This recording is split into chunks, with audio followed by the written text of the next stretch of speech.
Greetings, ladies and gentlemen, and welcome to the U.S. Transhumanist Party Virtual Enlightenment Salon of March 21st, 2020. My name is Gennady Stolyarov II, and I am the chairman of the U.S. Transhumanist Party. We are pleased to have today an esteemed panel of U.S. Transhumanist Party officers and members. We have our Director of Visual Art, Art Ramon Garcia. We have our Director of Applied Innovation, David Shoemaker, who will be joining us shortly. We have our Secretary, Pavel Ilin. We have our members, Edward Hudgens and Jason Geringer. And our special guest today is Anthony Nielsen. Anthony is the founder of Disruptor Scientific, LLC, which is a technology startup in Reno, Nevada, and we are pleased to speak with him today about applications of transhumanist ideas and emerging technologies in our own time, as well as the very proximate future. So welcome, Anthony. We're pleased to have you here on our Virtual Enlightenment Salon. And for our first area of discussion, could you please let us know what motivated you to found Disruptor Scientific and what technological areas do you focus on? Well, first off, thanks for having me here, Gennady.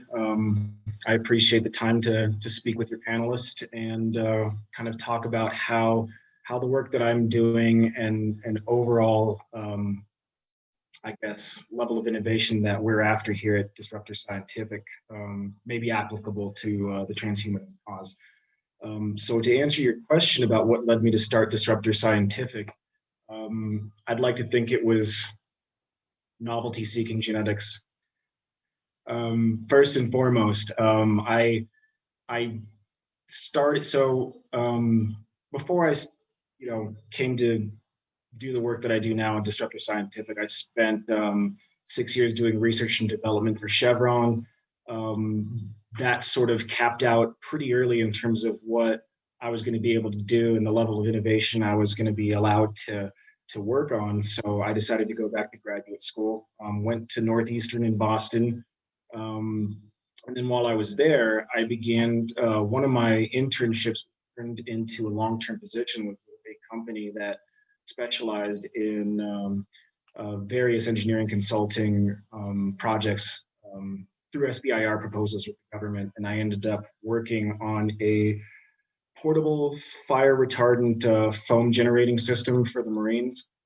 So this was a device that was meant, it was meant to be equipped on their supply vehicles. And if they got hit by a roadside bomb or caught fire, this device was meant to deploy inside the cabin, fill it with a breathable foam, and allow the occupants 5 more minutes to escape. And that was just one of other projects. And that was kind of where I realized that, if I'm the kind of person that gets bored easily, then this is something that can keep me engaged. And also, it's a level of innovation that has very applicable value to the world around us. We're talking about technology that can save lives, that can improve quality of life, and just things of that nature. So fast forward to 2 years ago, I was teaching part-time at Truckee Meadows Community College, teaching chemistry, and then realized very quickly that I needed to do more to fill my income, and that turned into a freelancing gig where I essentially became a chemical formulation mercenary, working on whatever projects people needed. A lot of it was just, doing research and proposing, project plans and ideas. And then that evolved quickly into having to fly on site to places where they'd have a private lab set up for me, like I did for one project that involved the use of a very highly energetic military explosive to expand an airbag. And from that, it basically culminated in me getting a space here at UNR. They've got They've got the Nevada Center for Applied Research, which allows private companies to essentially just rent out a lab in their facility, as long as you have the insurance. You get liability insurance, and if you employ people, you get your workers' comp, and you're ready to go for the most part. So it just kind of evolved, and then by the time I had a private research lab, there was more opportunities for other projects to come my way. And then, of course, in the middle of COVID too, it was very advantageous, I would say, for this lab, because we were deemed essential and worked through the entire thing while other labs got shut down, and some of that work got funneled to this lab. So it's been an unfortunate event for a lot of other businesses, but in my case, like I can be very grateful that we managed to weather the storm, and in some ways, maybe even humbly benefit from the work that came as a result of us being in motion the entire time. So yeah, as of right now, we work on a revolving door of anywhere between like 6 to 10 projects every 3 months. We work on a lot of new product development projects. Those are a lot of like the smaller projects that come our way, like anything from art pens to liquid nanoparticle electronic screen protection. Right now, there's a lot of cannabis projects coming my way. That's another industry that I serviced as far back as 2016, when Prop 64 passed in California. So I saw an opportunity there to bring essentially the knowledge and experience that I had from my background and my experience with R&D at places like Chevron, and bring them to a new budding industry, unintended. And from there, and so that got kind of integrated in the work that we do here. And essentially we service pretty much any and every industry across the board, from aerospace coatings to cannabis to new product development to epoxy coatings, polymer coatings. And it's an ever expanding list from there. Excellent. Well, this is indeed quite a versatile enterprise that you have founded, and I think the sheer range of projects that you're able to take on is another factor that enabled you to prosper throughout this pandemic, because you're able to respond very nimbly to any demand on the market within a very wide range. So would you say this is an entrepreneurial skill that is going to become increasingly necessary in this economy? I absolutely think so. And I think we were there before the pandemic. I mean, I'd read plenty of articles and done my own assessment of this idea that we live in a gig economy. We live in an age where you've got Grubhub to deliver your meals, you've got Lyft driving, and at any point in time, and I've had to do these things myself. There's a lull in my income. I need to make a little extra, so I need to piecemeal it together and make something that works for me. And something that's personalized for myself. And I think that's an entrepreneurial skill that is very valuable, is to learn what works for you. Don't just take somebody else's template. I'd say that's something that would be increasingly necessary as we live in such a shifting and changing, rapidly changing environment. Yes, indeed. And now I would like to offer the opportunity for any of our panelists to ask Anthony some more questions about his work. Go ahead, Edward. Yeah, first of all, congratulations on not only your work, but being exactly the sort of person that we need in an exponential technology age. It's interesting, when I look back on history, I'll see someone like Benjamin Franklin as a perfect embodiment of the Enlightenment. He was a publisher, a founding father, an inventor, a printer. You name it. And for our future, I really see the need for people who are entrepreneurial, who think like you think, and who are interested in creating value the way you're doing it. A couple of quick questions. First of all, just a little bit on two questions. First of all, about being an entrepreneur. Sort of what got you into that, and how do you see that spirit being being expanded in our system today? We have an education system that Peter Diamandis likes to say is baroque and broke. It's kind of an assembly line system where people, 9 o'clock, your kids get math, at 10 o'clock, they get history. They don't get history anymore, unfortunately, or whatever. As opposed to training the mind, and not only training the mind in terms of facts that you need, but training the mind in terms of being versatile and being insightful. And I'm just curious about your thinking about being an entrepreneur. And do you see that more of that in our society, and the excitement? A few words on that would really be great.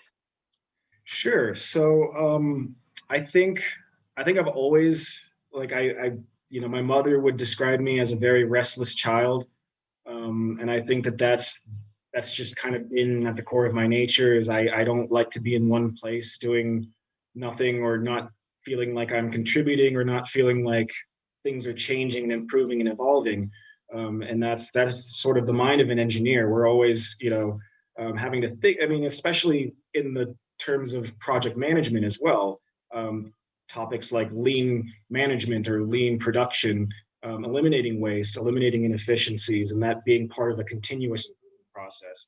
And these are things that I think I sort of naturally evolved towards, but it was really articulated when I went to grad school and joined it's called the Gordon Engineering Leadership Program. It was started by Bernard M. Gordon.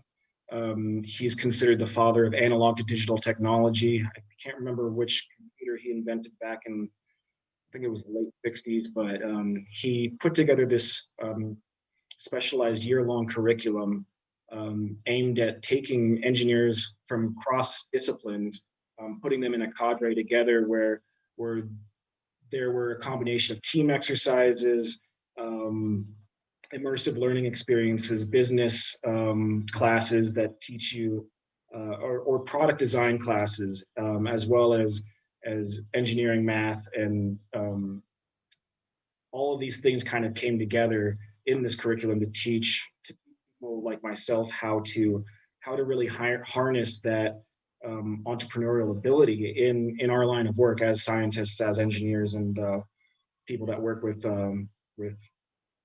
the cutting edge of technology on a regular basis.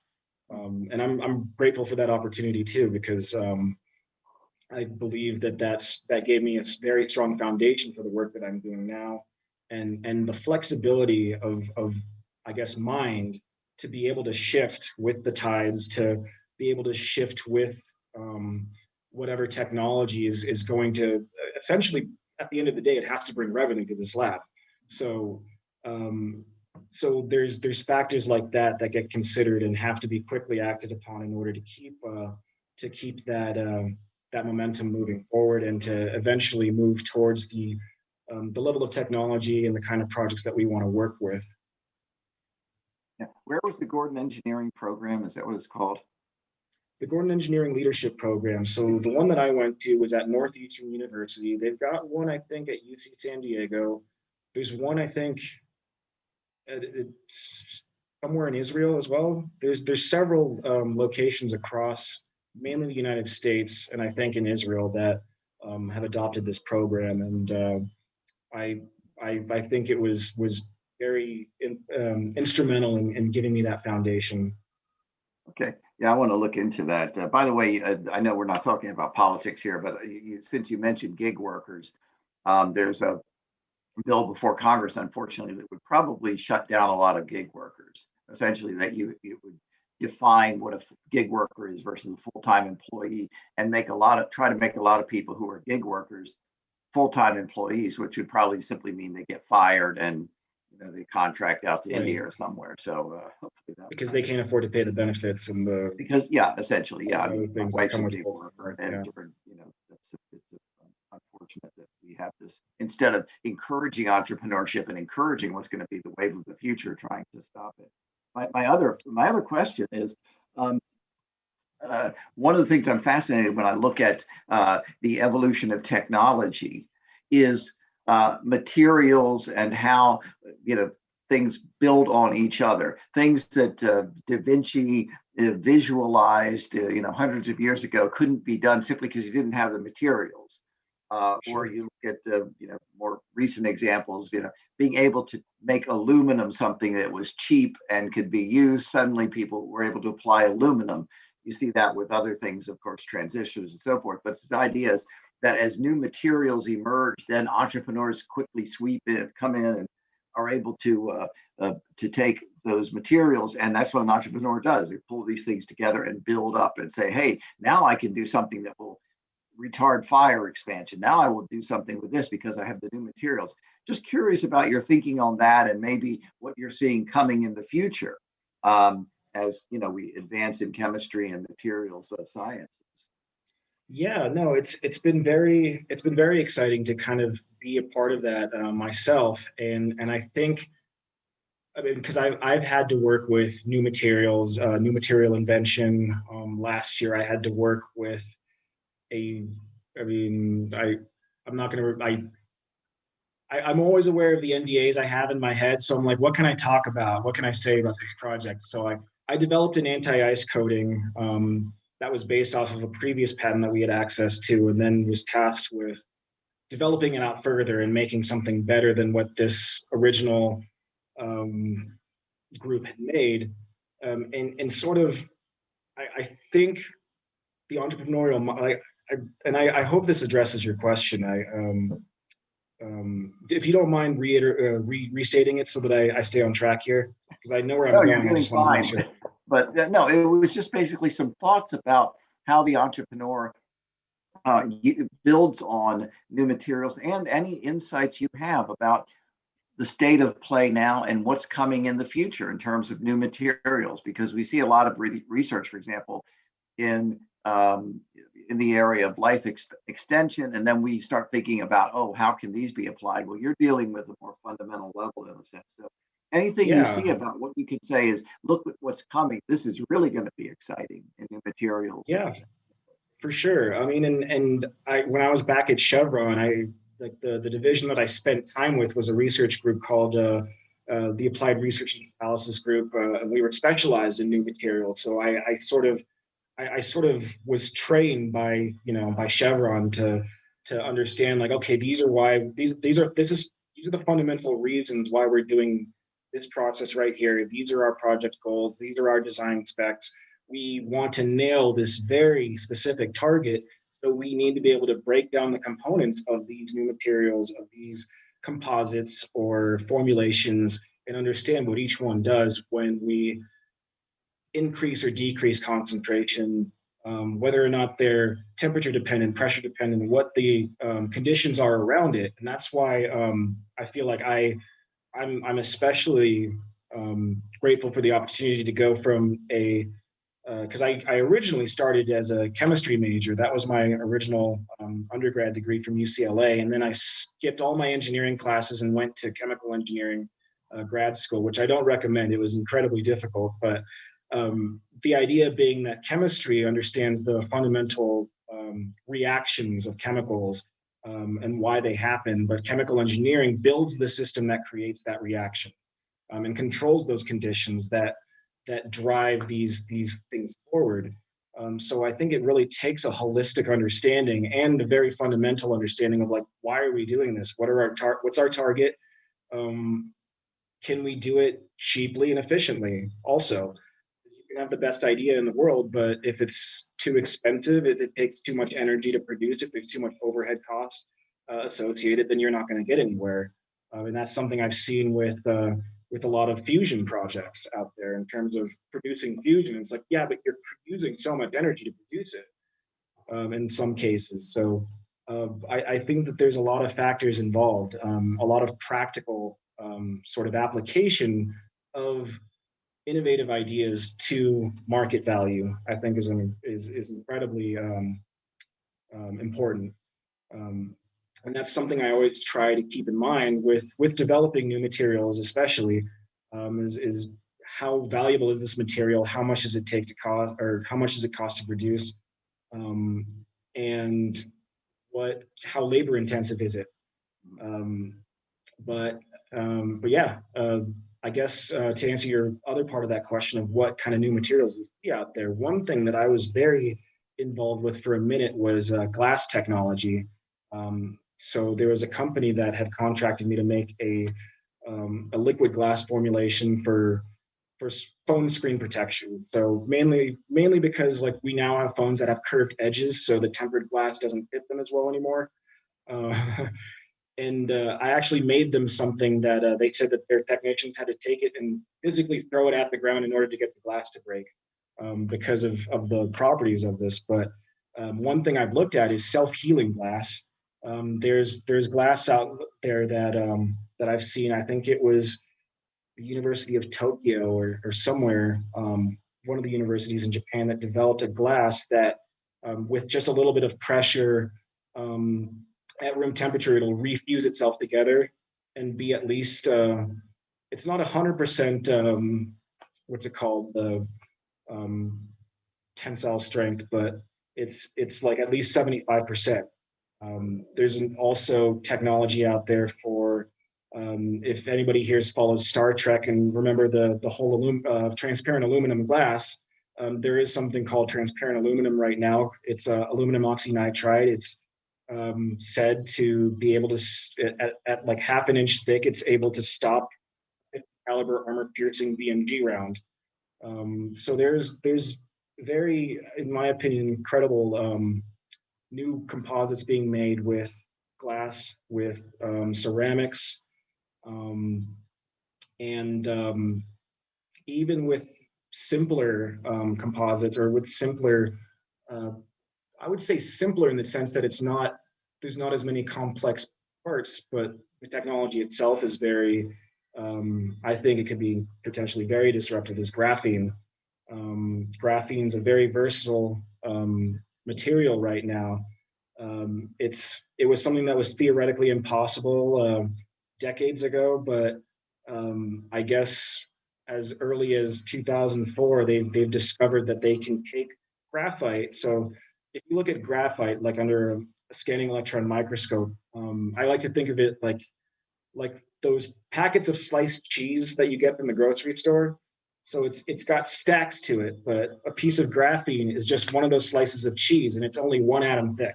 So it's a single layer, 1 atom thick. It's incredibly elastic, very durable, has a high conductivity of both electricity and heat, and it's being used in pretty much every line of technology that I would consider transhumanist, including life extension, including bionics, including brain mapping, and computing, and even normal circuitry, because it's at that level, it's nearly transparent because it's so thin. So you can print it like onto walls and use it to turn your lights on, by just putting your finger against something that's printed on the wall. They've been making biomedical tattoos with it, like a printed tattoo on your body that can be used like a worn Fitbit for biofeedback. And that's one that I think, if I was going to say that this is going to be the next wave of innovative technology just across all industries, that would be it. Yes, this is quite fascinating.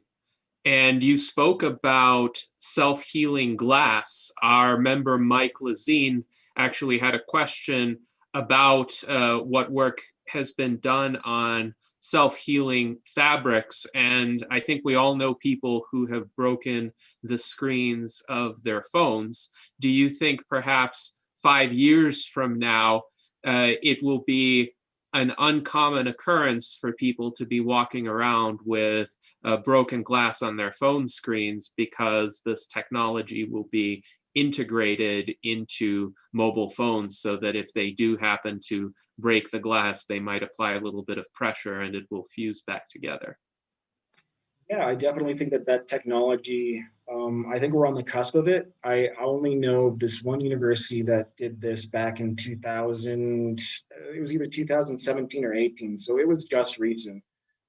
So I'm guessing it's still going to be maybe a little bit of time before it becomes commercially available, but I do think I hesitate to put a timeline on it, but I would like to think in the next 5 years we'd have something that resembles a self-healing screen, or at least something where if your glass screen breaks, you can take it to the back to the store, get it served. Because that's where I think the technology is going to go, is that it's going to be some sort of proprietary thing where you take it back to the phone store, they take it to their little kiosk or whatever instrument that applies pressure, refuses the glass together, or uses a UV light to cure it, or maybe lightly heats it up so that things become liquid again. And that's how this what's it called, self-healing glass works, is that it's simultaneously solid and maintains some liquid properties at room temperature. So because of that, it's able to flow back together and reconnect. And I think that's technology. I mean, it's the concept has been proven. Who knows what the cost is to take it to market, but I'd like to think that we're going to see that very soon. Yes, this is fascinating.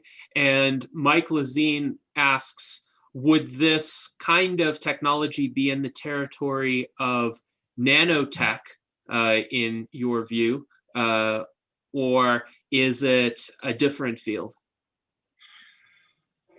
I'd say that this is more, because I know it's a new material. I don't know.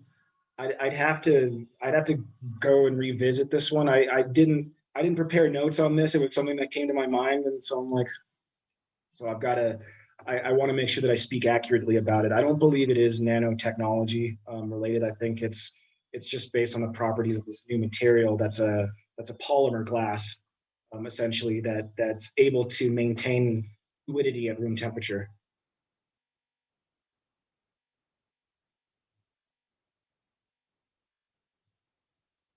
Yes, indeed. So we have some other questions about the technologies that you discussed. First, a comment from Dan Elton, who says, Elon Musk has stated that SpaceX is planning to use transparent aluminum for windows on the Starship.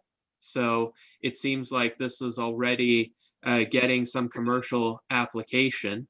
And then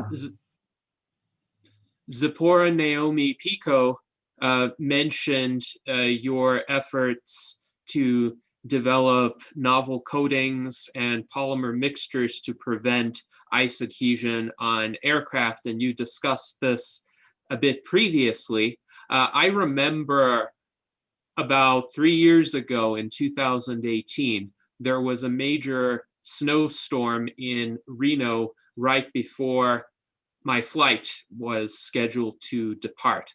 And I was quite uncertain about whether the plane would even take off, because the snow had essentially blanketed all the roads. Even emergency vehicles had a hard time traversing them. And essentially the passengers were boarded onto the plane while the plane was still covered with snow, and some sort of pink mixture was applied to the aircraft, which essentially melted the snow, the ice, and allowed the aircraft to take off. Now, I'm curious with regard to your assessment of what the current state of this technology is and what kinds of improvements are you trying to bring to it? So from the studies that I've done on this, and I spent, like I think I mentioned, I spent a significant, or pretty much all of last year working on this project and making assessments on market value and why this is necessary, down to, I don't remember the numbers now, but down to the number of icing accidents happen as a result of adhesion. And as of right now, from what I could tell, this pink substance was likely some sort of antifreeze. That's essentially what they're using right now is some sort of polypropylene or polyethylene glycol antifreeze that depresses the freezing point and melts the ice. The problem with that is that once you're in flight, all of that comes flying off and ends up in waterways, in in groundwater, causes, and there's some concern about environmental damage as a result.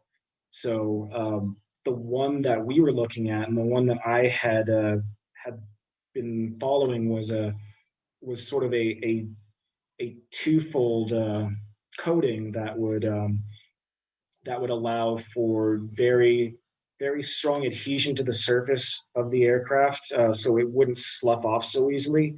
And even when it did, it would still act as a buffer between any ice buildup and the surface itself. There was a second layer that also was a lot more durable than the first one, that was made especially for leading edges, which are going to take the most beating from those turbulent forces. And essentially, this would have been something, or in my opinion, this is something that I believe we did prove that it outperformed the what was currently on the market.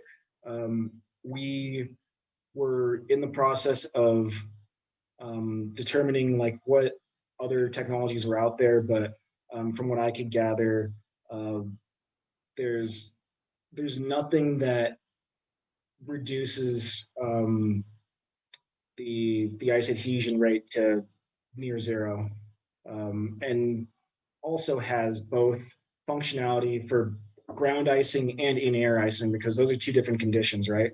So when something's sitting stationary and has water pooling on it and the temperature just allows it to freeze on, that's different than, you're making an ascent, and as you go up in altitude and temperature shift, that icing that's created on the surface. And we found something that worked for both. That is quite promising. So do you think if these kinds of coatings are applied, there will be a greater possibility for aircraft to fly in certain weather conditions where right now it may be deemed too dangerous? I definitely think so. I think that at the very least, it reduces the risk associated with icing conditions. We expect it to significantly reduce the number of accidents that are related to this, and make it as part of a standard process where, every however many cycles of use, or every time a plane is landed and before takeoff, this is reapplied, or maybe we put it on some sort of process where it can be stripped off and then reapplied, so that that you've got a nice even coating that you don't have to worry about. There's many ways that we can go about it, and we expect it to be a significant contribution to anti-ice conditions, and not even just for aircraft. Like I think it applies to. I think it could apply to other metal-based surfaces as well, that one might have an interest in shielding against icing conditions, like say a roof. That's something that happened. I remember when I lived in Boston, like roofing was a big deal because you get that freeze and thaw. So if you've got something that doesn't adhere to your roof at all, then it technically is easier to remove. It's interesting because Mike Lazine is asking, could these kinds of coatings be applied to cars or trucks, for example, to prevent them from accumulating ice in winter conditions? Absolutely. This was just, and this was something that I had proven in the lab, that it worked very efficiently with at least standing ice conditions, which stationary icing conditions, let's say, which I think, because you're not going to get that level of freeze happening on your car at that, at that altitude, at ground, level. So I think that applying this coating to maybe your windshield or something, um, or yeah, maybe as a vehicle coating, so that you can just easily brush it off. That's got potential as well. There's no reason why it wouldn't work with essentially anything that's, in my opinion, got a metal or even glass surface. Excellent. Well, that is quite promising. Maybe in the future, people will not have to spend so much time removing ice from their vehicles in a winter situation. Daniel Twet asks, are aircraft flying with substantial ice coats containing de-icing chemistry that creates surface level pollution? So he's wondering if any current ice de-icing approaches contribute to pollution in any way, and if so, perhaps how can that be mitigated? Well, yeah, I think I mentioned earlier, the industry standard seems to be antifreeze. Um, just whatever you would use as an antifreeze for low icing or for low temperature applications, like polyethylene glycol, polypropylene glycol. Those have been shown to have some environmental impact on waterways and groundwater. So that's the concern about, and that's probably what they use on the plane, is that it removes the ice, or it depresses the freezing point to where it melts and it's easily sloughed off. But then so is that coating once it goes into flight. So you're showering droplets, you're shearing them off the surface as you fly. And that's something that's very hard to mitigate because of the speed at which airplanes travel at. Like, you're going to get stuff that comes off, and the advantage of the one coating that we were looking at, is that the layer that does end up coming off eventually degrades into ethanol, essentially. So it turns into an alcohol. It eventually it degrades into water, I think, it goes from an alcohol and eventually into a water. Eventually degrades into water. So it's technically should be safer. I still have yet to do like a full toxicological assessment on it, but we expect it to be much safer than the current industry standard of antifreezes and glycols. Yes, that is quite interesting. Now, with regard to antifreeze, Mike Lazine is curious, do you think biodegradable antifreeze can ever be created, or is there something about the chemical makeup that would prevent that? I think anything, I think most things we can find a biodegradable analog for. And in this case, I would definitely think so. The one thing that qualifies antifreeze as antifreeze is its ability to depress the freezing point of water.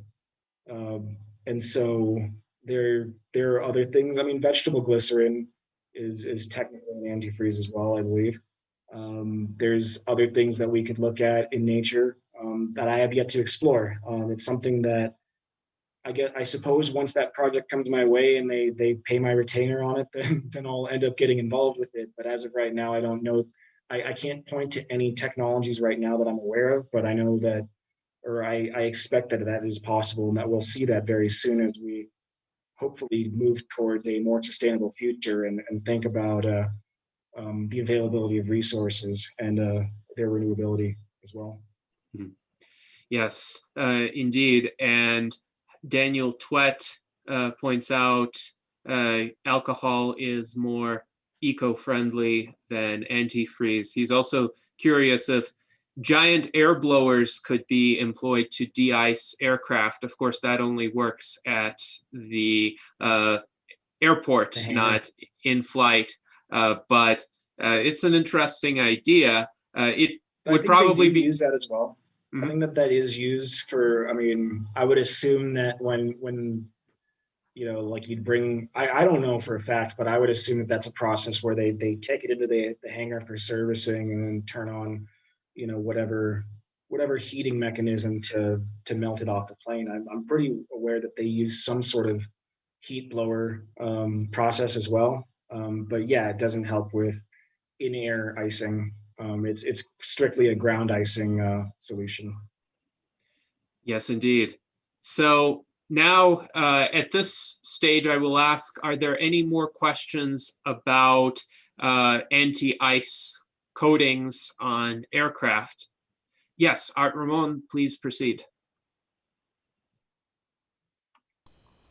Yeah, I know there was research into laser etching in order to create a hydrophobic surface like on metals. And I think that we're looking into doing this for like submarine nose cones so that it would create less resistance. But I think the problem was that it was like corrosion. Corrosion would build up and it would cover up these laser etched on the surface. It was like nano. It was supposed to replicate, I think, the lotus water lily surface.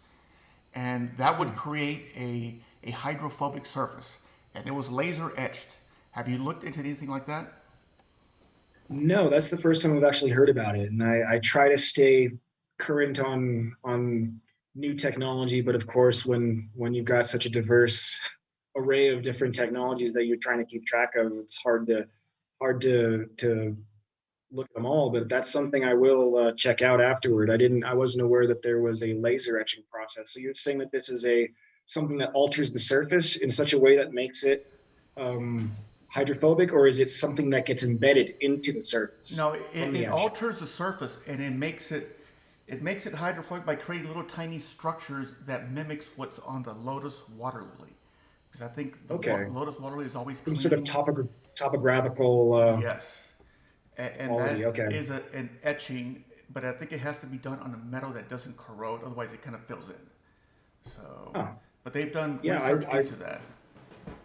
I wasn't aware of that, so thank you for bringing that to my attention. That's something I'll definitely look into. Great. Any more questions on anti-ice coatings? Hearing none, since Anthony, you're involved in a very diverse range of technologies, I'm going to move on to a question about a very different area of technology. And Jason Geringer is curious about this with regard to cannabis and hemp extraction. So Jason, please proceed. Yeah, it's concerning potency and safety. I've heard of people making chocolate bars where they're so potent that a normal dose is just like this tiny little piece, and then people come along and eat the whole chocolate bar and then they get too much. And I've never heard of cannabis or THC or anything like that actually, killing anybody, but is there a limit? Is there a potency that's too much? Should we have some kind of regulation on this saying, you can't put 25 pounds worth of THC, into a little tiny chocolate bar, or does it not matter? So there actually are limits to potency. I remember there was a big California was in a gray market for a little while. So there was something called, it was a company called Kiva that had the black bar, and it was a full gram of THC in a brownie like this big. If you ate the whole thing, you would make yourself violently sick. And that's the most that I think would happen, is you'd essentially have what amounts to nausea, spins, and panic attack. It's not fun, but it's not going to kill you. You might puke, and I've seen people that have thrown up on very strong edibles, or that didn't realize, hey, I can't eat this like a regular confection and just eat 5 of them one after another. I've got to eat maybe a little bit and then wait an hour for the bioavailability of it to kind of get absorbed into my body, and then think about how I feel and whether or not I want another one. and those are the factors involved. One is the route of delivery. The route of delivery does play a part in the actual dosage that you get, and then the other part of that is just, it comes down to your own biology as well. It's hard to say how one person will react compared to another. I would say that people who aren't used to high amounts of THC should start with maybe microdoses of 10 to 30 milligrams.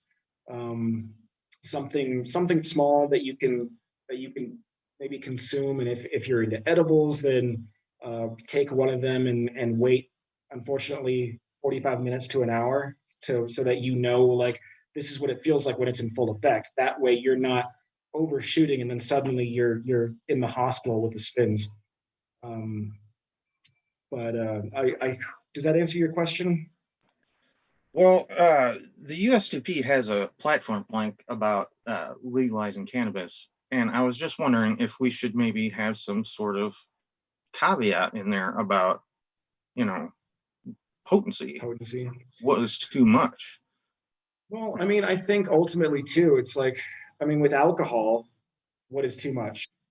Like that's kind of how I think of it, is that people, and that doesn't, and just because a beer is 6% doesn't stop a person from over consuming, a full 6-pack or 12-pack of that. If somebody wants that high dose, they'll, just buy more of it. And I don't know that I necessarily see, I guess there is a value and virtue to it in the sense that, people who are inexperienced or may not know better will maybe be a little bit more protected against overdosing in the sense of making yourself sick, not in the sense, I don't think there's any single case that involves somebody dying from cannabis, at least explicitly from cannabis. There's some stories that I've seen where there's like, oh, this person was found with a high amount of THC in their system and fentanyl or something like that, where it's like there was a combination of drugs. So it's like, well, you can't blame it on the cannabis itself. So I don't know that I necessarily know the answer to that question, but I'm not sure that putting a cap on potency is going to do anything. And I think the states at the state level will make that decision regardless, like California did.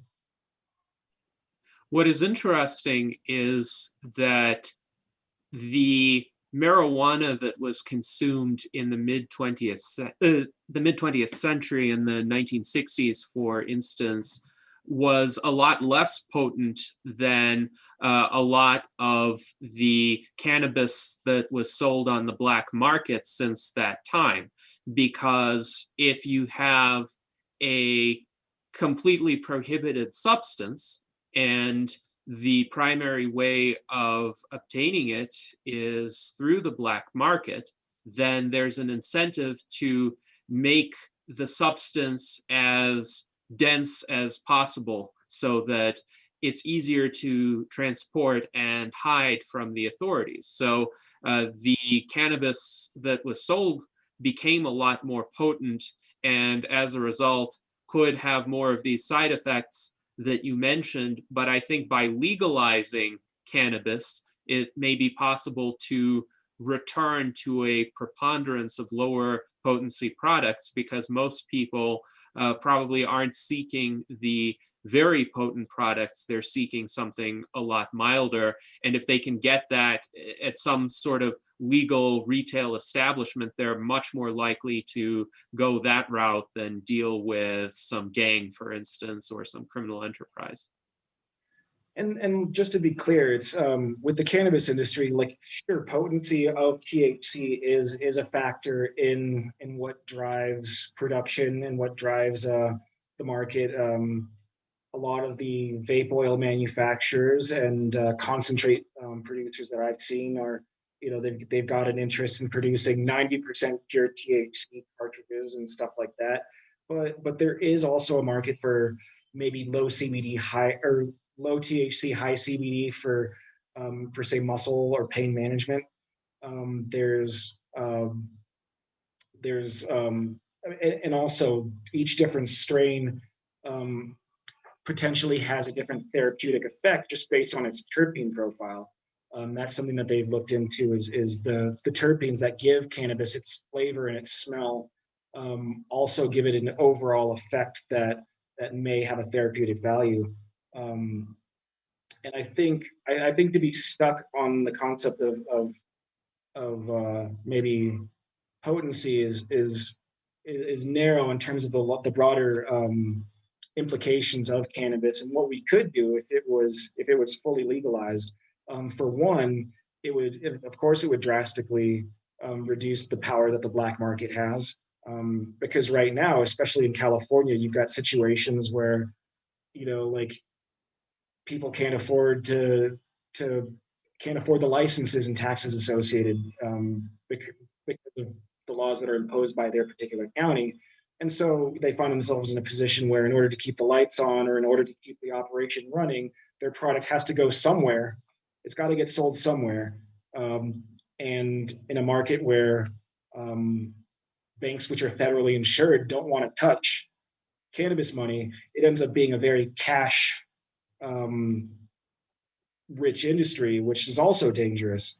I think a lot of dispensaries early on, when California went recreational, were experiencing upwards of $50,000 in thefts just from a year, just from holdups and from having to carry like a briefcase of cash with you. And I do think that we need to lift the federal restriction, because it's pretty ridiculous to think that it's a Schedule 1, which is no therapeutic value, when we have clear evidence that it does otherwise. Yes, I completely agree with lifting the federal restriction. And indeed, for a long time, because of this prohibition on cannabis, a lot of substances that are even a little bit related to cannabis were prohibited, even though they had no ability to actually have any mind-altering effects. Hemp is an example. So hemp, you cannot get intoxicated from it, but it can be used in a lot of materials, in a lot of industrial applications, and yet industrial hemp was illegal for a long time in this country. Sure, and I believe that there are political motivations for that. I know that that hemp used to be a cash crop here in the United States, during its inception, and then soon after that, cotton took over, and then I think was it the Anslinger Act in the 20s? Was it the 20s that restricted the use of marijuana? And from what I remember, it largely had to do with the desire to put restrictions on migrant Latin Americans in the United States.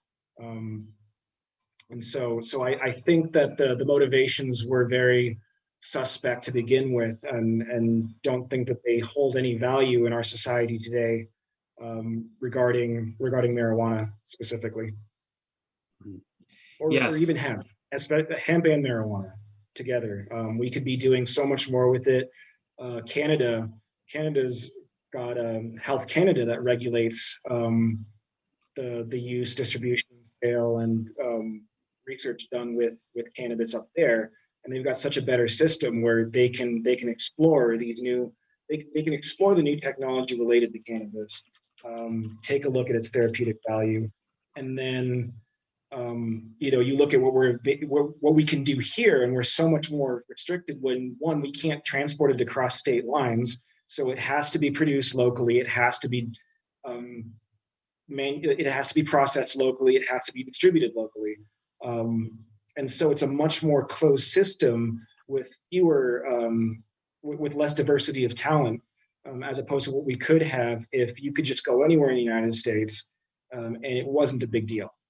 And we stopped putting the stigma on it of it being such a huge, scary thing.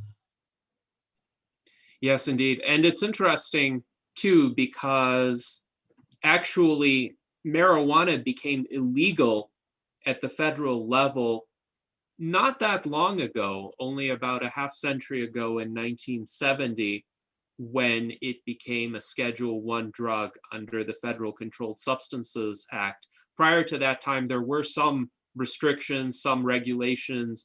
There was a Marijuana Tax Act in 1937, and you could actually purchase marijuana revenue stamps based on the Marijuana Tax Act, which is interesting as well. So prior to that time, there were attempts to restrict it, but there was also a bit more of a balanced approach where the government actually tried to even supplement its revenue via the cannabis industry rather than outright prohibiting it. And I think it is becoming quite clear to the vast majority of people that the prohibition on marijuana has been a complete failure. It has certainly generated a lot of criminal activity that did not have to at all be associated with the substance, while cracking down on a lot of benign activity. The reason why the US has the largest prison population in the world is essentially because of marijuana prohibition. Now, it was also interesting, Daniel Twett mentions CBD, cannabidiols, and products based on CBD that are considered non-psychoactive. So some people use CBD for pain relief, for instance. There are a lot of athletic-oriented products now that use CBD. Do you think that's a burgeoning industry where it would be possible to create a lot of these products that don't have an intoxicating effect at all, but could serve other health-related purposes? I think it's definitely a burgeoning industry right now because, like, for one, you don't have the same restrictions and licensing costs associated with something that's regulated like THC. You can avoid that in a lot of ways as long as you can maintain the, I think in order for it to be considered hemp CBD, it has to be less than 0.2% THC. So you can either do this through selectively breeding CBD-rich cannabis flower that has little to no or trace amount to no amount of THC in it, or you can grow hemp, industrial hemp, and extract it that way. The question is whether it's effective or not, or whether it's just a placebo effect. From what I've seen, it seems to be that the effects of CBD are enhanced by the presence of THC as well. Like for trials involving migraines, I read that I don't remember the stats on it, but the general result was that people that combined CBD with THC experienced more of a relief from migraine, or more consistent relief across the board, as opposed to maybe some relief here and there with CBD only. The industry is going to be there. The industry is going to be, and it already is very lucrative. And but the other question is whether the claims are true, whether they are as effective as they claim to be. And that's, the jury's still out on that one for me. Without testing the samples and analyzing them and running clinical trials, it's hard to say how effective they are. But the industry's there, and it's going to be a big one. Mm-hmm. Yes, this is quite interesting, and hopefully this industry is allowed to develop in peace. Mike Lazine also points out he thinks making drugs illegal, period, is stupid because it just increases more people wanting to use drugs as a way of rebelling against the system. And if they are legally available instead, some people will choose to use them, other people will just not be interested at all. It's the same with many consumer products today. Many people don't use many substances that are legal, including tobacco and alcohol. And yet, even though tobacco and alcohol are both far deadlier than cannabis. They are allowed to be sold throughout the country in many stores, sometimes with warnings. But I think for most people, the decision to use them or not isn't even conditional on the warning label. It's a much more deeply ingrained personal preference. And you've got industries like tobacco and alcohol that have actively legislated against legalizing cannabis efforts because that encroaches upon their bottom line as well. So it's definitely a political agenda, in my opinion, which is the reason why we still have to fight for legalizing it today. It's like there's no reason for it, but it's still there, because somebody wants to keep it there. Even like I think even with the main political parties, I think most Democrats are in favor of it. I hesitate to think of many that aren't. And then even over half of the Republican base, I read at one point, was in favor of legalizing cannabis. So it's like, well, when you got that much support for it, then it's a losing battle at this point. And with regard to legalizing drugs, I don't necessarily think it's a matter of rebelling against the government so much as it is we need to look at drug addiction and drug use as more of a mental health issue, and understand the reasons why people medicate themselves, the reason why we have an opioid epidemic here in America before this current epidemic, and what leads to addiction, what leads to drug use and sale and propagation, rather than criminalize the person who's using. Yes, indeed. And I think, Jason, you have a question that is related to the subject about THC, so feel free to ask it. Yeah, I was wondering, I had heard that THC mimics a chemical that is naturally produced in the brain in relation to trauma, that that causes people to forget. And I was wondering if you had any information about that. Do you know if that's true or not? From what I've read, the human body has natural cannabinoid receptors in it. So the brain has, so your body, the human being has both CB1 and CB2 receptors. CB1 receptors are largely in fatty tissue, lipid-rich tissues like your brain. Whereas CB2 receptors are located in the body, or located in the muscle tissue. So hence why THC is psychoactive and CBD isn't. You don't have the receptors in your brain that would make you intoxicated from it. But what I have read with THC is that there's some relation between the CB1 receptors, CB1 and your GABA receptors, and the amount of, I guess, anxiety and trauma-related anxiety somehow plays into the amount of receptors that one has in their brain. That was something I had touched upon at one point. I hadn't gotten too deep into that, but that was something that I had read about. Whether or not it's a valid claim, I have yet to explore that further. So I would think that would be really good help for people with like PTSD. And it is. It's something that some people swear by. One strain in particular that I personally had anecdotal success with for handling panic attacks and anxiety was one called Blue Dream. From what I have gathered and from the information that I've read is that its specific terpene profile and potency seems to allow for an increase in focus and uplift in mood and an overall relaxation of the body. And so there are potentials for targeted therapies out there for things like anxiety or depression, or even wanting to calm yourself down and go to sleep at the end of the night, or hey, I need some energy and focus right now because I'm at a party. There is potential there, I think, and right now it's largely unexplored. There's some varying consensus on whether people think it works or not, but we won't know until we try. And it's hard to get that kind of data when we're in such a restricted country when it comes to availability and access.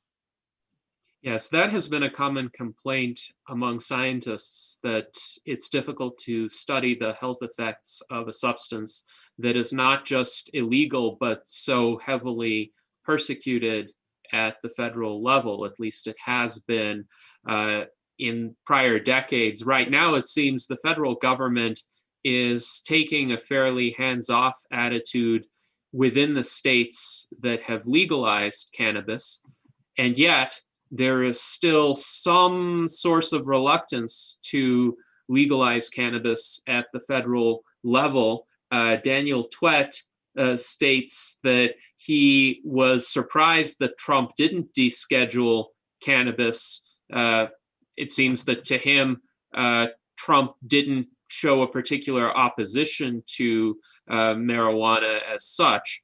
And of course, you mentioned the Democrats being largely sympathetic toward legalization, at least at the state level.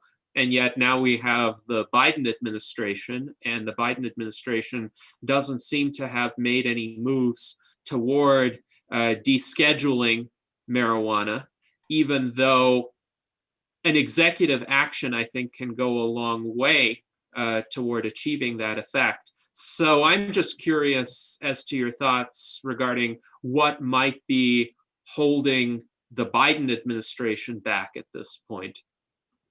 Well, interestingly enough, I think Biden has traditionally taken an anti marijuana stance when it comes to legalization.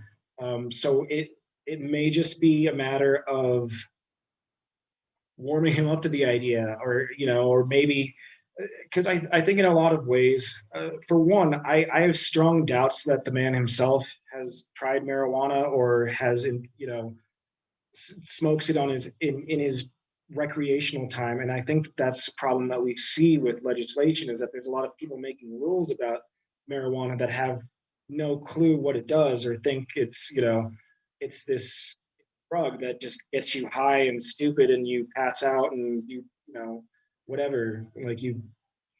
Like my own dad and I have had this discussion where he seems to have it in his mind that THC makes you dumb, or that it makes you do dumb things, or that marijuana somehow decreases your ability to make intelligent decisions. And I think that's possibly what a longer lasting stigma from that generation, saying that this is a bad drug. And I think that's why we haven't seen it yet with the Biden administration, is that there might be some lobbying or at least information at least provided to make an intelligent decision on the matter.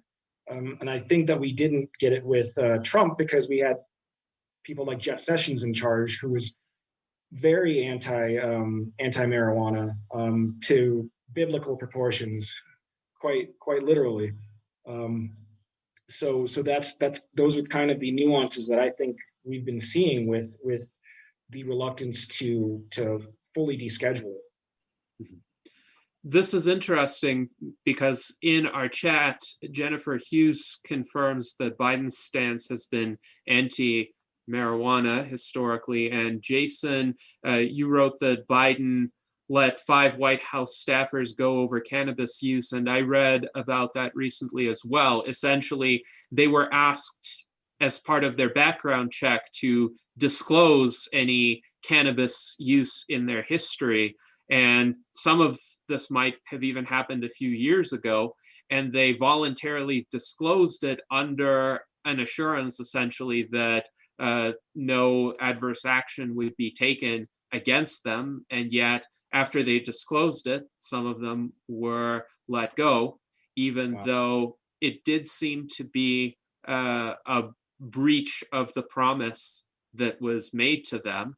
And of course, I'm not privy to any of the backgrounds of these individuals. I just know what I read in the news articles. But it does seem to be a very perplexing type of decision to ask someone, did you use cannabis a few years ago? And if this person answered yes, to relieve them of a job where cannabis use might not even have an effect on how they perform their work.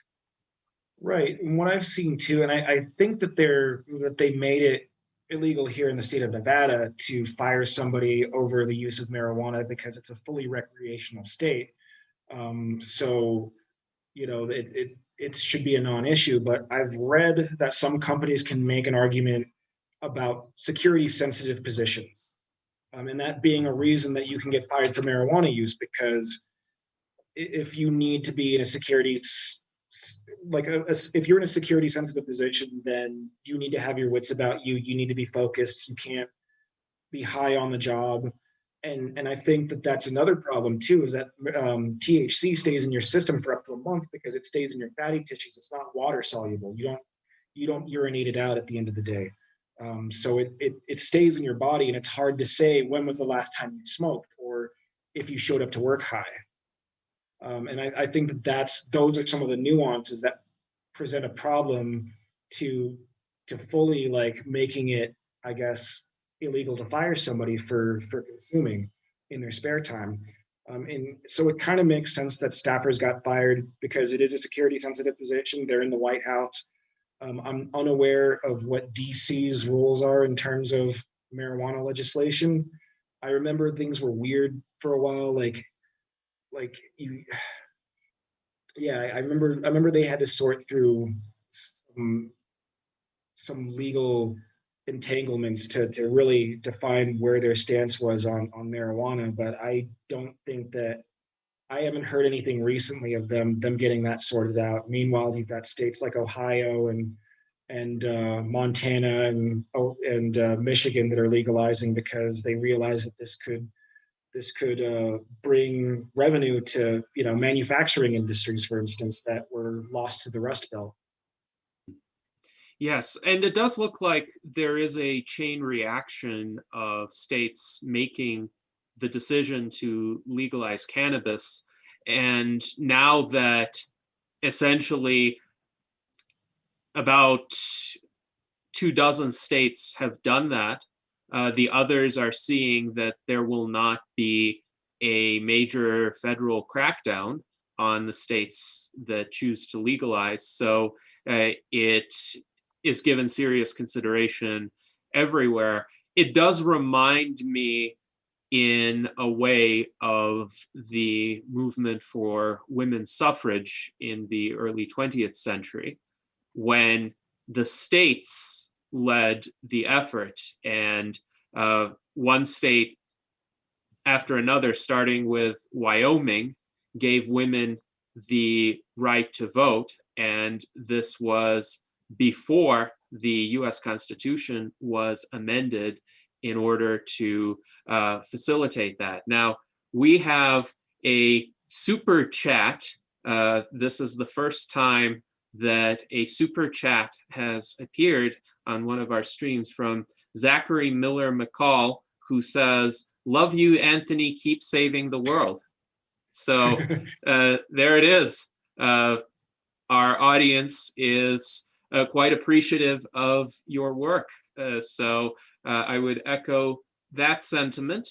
And I think with regard to your comment on security sensitive positions, it is an area where I think the science has to inform the decisions that are made. And clearly, I would agree it's legitimate for an employer to say that they don't want somebody who's under the influence of a particular substance while on the job. There are policies that employers have against being drunk on the job, and that makes perfect sense. So the question from a scientific perspective, and perhaps you could shed some light on that, is to what extent, if there is THC in someone's system for a month after using cannabis, does that actually affect that person psychologically, or do most of the effects disappear in a much shorter time period? I mean, I believe that there are lingering effects because since it takes so long to leave your body, obviously there's a possibility to build it up in your system, and possibly affect your cognitive function or your memory recall. But I wouldn't say that it's as severe as, say, at least the acute effects of THC intoxication, like when you smoke a joint or whatnot. I I know from myself and from other people that have taken like a long hiatus from smoking marijuana that like it's like, oh, I can think clearly now. I've got a lot quicker recall and memory function. But at the same time, I don't know that I would consider it significant in terms of something that would impair your ability to do a job. Um, but at the same time, the other question is like, well, then if it's still an issue of people being intoxicated on the job, then how do you measure that? How do you weigh somebody who smoked a month ago versus somebody who went to work high, and how do you test for one versus the other? Um, and I think that that's valid. I mean, I think that it's a valid concern. In I know that at least in Nevada and California, if you're on a facility that produces cannabis or works with it, and you have some like on your possession, you get arrested. That's an arrest right there because you've got something that is related to what is regulated there, and there's no way to account for it in terms of possession. And that was something that I was surprised to hear. But like and if you show up high, that's also a reason to call the police and have you arrested. If you show up on a facility that produces or handles marijuana, and so it is tricky, in my opinion, to kind of sort out how you would go about maybe ensuring compliance, ensuring safety of any facility, not just ones that sell cannabis, but anywhere that might employ somebody who's a cannabis user, and ensure that safety protocols are adhered to at work versus infringing upon somebody's recreational time or whatever they do in their off time, because that I don't think is a company's right. Is to say like what you do when you're not on the job. Um, so there's some room to really define that, I think, still. Yes, indeed. And of course, one of the obstacles I think in this area is with regard to reliable testing for THC levels. I understand there are some blood tests that could be done, but other kinds of tests, for instance, that are used for identifying alcohol concentrations would not work for THC. You can't take a breath test, for example. They tried that, I think, at one point here in Nevada. They tried, or was it Nevada or California? I know that they tried to do a breathalyzer thing with the police, and it just, I mean, I expect it failed miserably, but it didn't seem to be very effective. Because like your breath, like since you metabolize THC so slowly, it's not going to be emanating from your mouth, like say when you drink alcohol and it's being processed pretty much, at a very rapid pace. So you can measure the analytes from your breath, as opposed to marijuana, where it's not going to be accurate at all. It's not going to be an accurate representation of what's in your body. And what's in your body is not necessarily going to be an accurate representation of your ability to function. So these are factors to consider, and that's what I think makes it so complicated.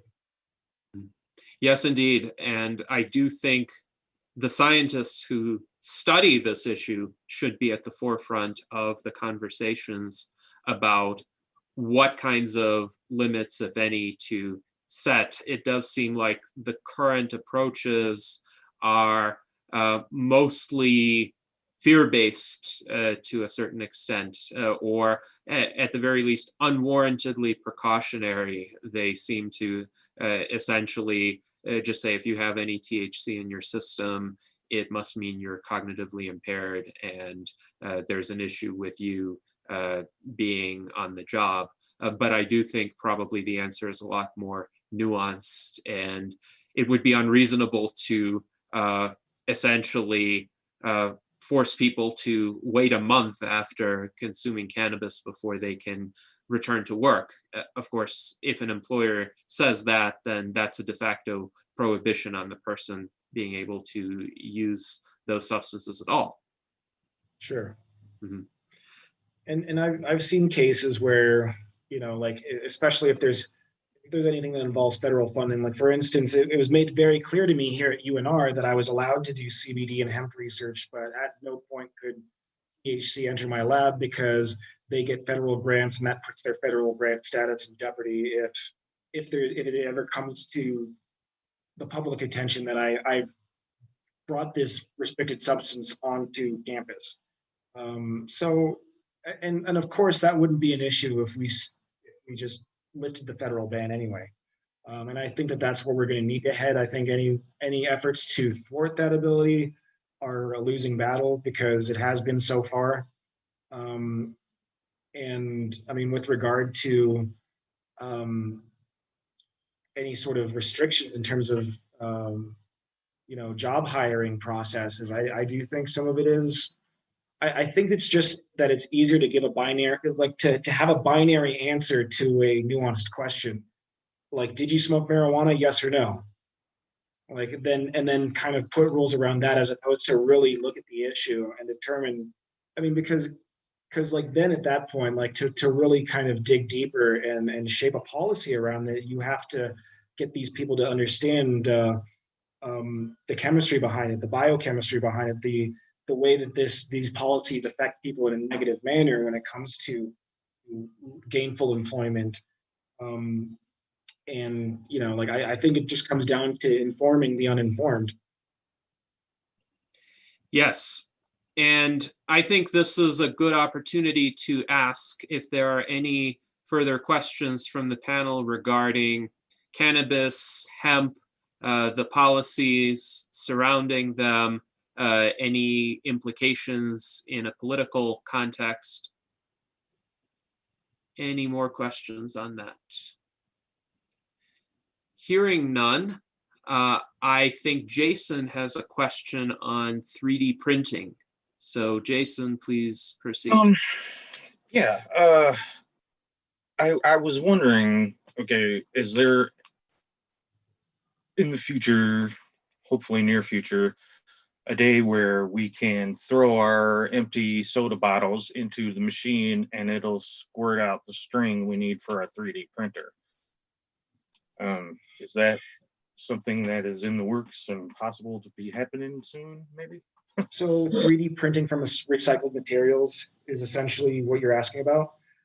I haven't seen that yet because right now, from a lot of the 3D printers that I've worked with, it's a proprietary resin that they've got for whatever type of composites they're trying to make. The one that I'm working with currently is working with a company to make prosthetics using a polyurethane base. So I'm helping them make a material out of that, or helping them modify the formulation so that it has certain thixotropic properties and adhesive properties to itself. But as far as recycled components, I don't think I've seen that, because you'd have to process that can into some sort of resin that is then injectable into either a gel mold. That's one of the ones that I've seen for silicone and polyurethane coatings. Or I think there's some that aren't that you don't inject into a mold, but it's meant to just kind of like put one line on top of the other and create usually a plastic or a rubber composite. I think that there is potential, maybe more for, I don't know. I would think that if it goes up to a high enough temperature to melt the can, then it's a possibility. But there'd have to be some sort of pre-processing before it goes to the actual printer tip. So it's not just simple melting it down and throwing it in there, huh? No. No, it's not. It's got to be processed. It's got to be, because otherwise you're also going to run into clogging issues. You're going to run into deposit issues in the system. So it's got to be. I would venture to guess it needs to be mixed with something else and have to be compatible with that type of 3D printer in order to create something efficient enough to take, say, a can and then have it be processed into, I don't know, a lamp, whatever. Yes, it seems that because of the different properties of various materials, it would be very difficult to design a 3D printer that works reasonably well with all of them. But one possibility that I could envision would be for recycling centers to emerge, where people could eventually take their refuse, their plastic bottles, their aluminum cans, and those centers might be able to produce some sort of standardized materials for a variety of 3D printers. Do you think that's a realistic possibility that could encourage people to recycle more and maybe get paid for what they bring in? I believe so. I think that definitely has potential future application. I think it's like the main problem with recycling has been the fact that not everything that goes into a recycling bin is recyclable. So there needs to be a robust sorting mechanism to pull these out. And eventually, I think it also comes down to needing human intervention to sort through it as well. So I think that that's a pain point in the process that I think would need to be better ironed out to make something like making bulk production of whatever composites for aluminum or rubber tires that are repurposed, or plastic bottles that are melted down to be reused in a 3D type printing process. That would, I think, have to happen first before. While at the same time figuring out, like, okay, well, what kind of, obviously, if there's just one component to this resin, this 3D printing composite, then that makes it easy. But if it needs to be mixed with other things in order to improve the flow or the adhesibility to itself, or flexibility or tensile strength, whatever I guess engineering controls you're trying to put on it, would definitely come into play and need to be thought about. Mm-hmm. Yes, indeed. Now, I'm curious, how would you characterize the state of advancement of 3D printing technologies today? And how close do you think 3D printing is to some manner of mass consumer adoption, by which I mean that at least a large fraction of people will have some sort of tabletop 3D printer at home, the way people own desktop PCs today? How far away are we from that? I already know people with desktop 3D printers. So I think that technology is here already. I'm not sure how versatile these home use desktop 3D printers are, but they're out there. They're being sold. My friends are using them. So I'd say that that's very well, very much here already. I recall when I was visiting Sacramento in December of 2019, there was a little shop by the riverfront where there was actually a person with several 3D printers creating essentially medium-sized plastic figurines and selling them. So I purchased a plastic train with moving wheels and a hedgehog from him, but he had a variety of designs, and he says essentially he puts in the resin, and it takes a few hours still to generate one of these models. But it does seem like this is beginning to be possible both in a business context for creating, at this point, trinkets for people. But if somebody is interested, that person could purchase a similar 3D printer. It might cost a few $1,000s still, and manufacture these trinkets at home as well. That's definitely, I believe, the case right now, is that somebody could easily purchase, just like somebody who wants to get into whatever screen printing for t-shirts. Like you have to buy the equipment and, in order to set up that business, but it's very affordable if you've got the resources. And in other, cases, even UNR has the Innovation Center, which has the Makerspace Lab, I think. And like I actually use them to make these. These are supposed to be designs for a reusable water bottle that's meant to have a pH electrode that measures your the pH of your water. But these two right here were based on files that I sent to the Makerspace Lab at UNR, and cost me a total. It took 3 hours and cost $35 just to make this very specific design based on blueprints that we had. So it's very affordable. It's fairly uncomplicated to figure out. I think the only sticking point that I have with 3D printing is that it's usually a proprietary resin that goes with that type of printer, which makes sense from like a business standpoint, is to make something proprietary that only works with your product, like Apple. But yeah, like that technology is already here. It's already fairly cheap. And I know several businesses in the Reno area that are set up for providing 3D printing services.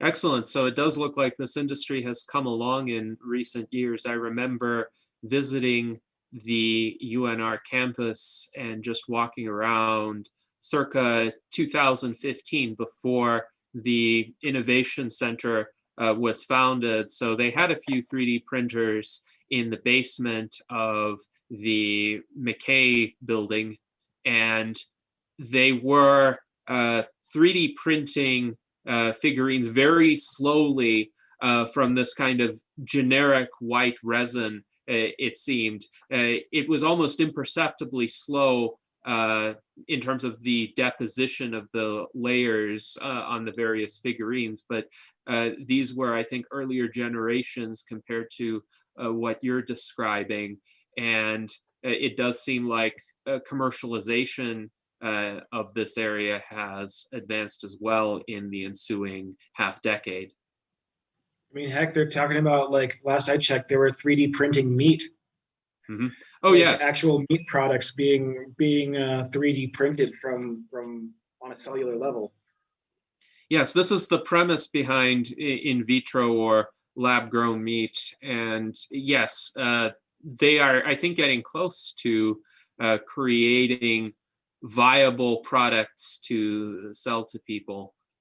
Now, Jennifer Hughes says her sister just bought a home 3D printer. So that is encouraging as well, that we have people in our network who are purchasing them for home use. And Johnny Vargas says DIY open source is also taking off. So I'm curious, how would you characterize the state of open source 3D printing today?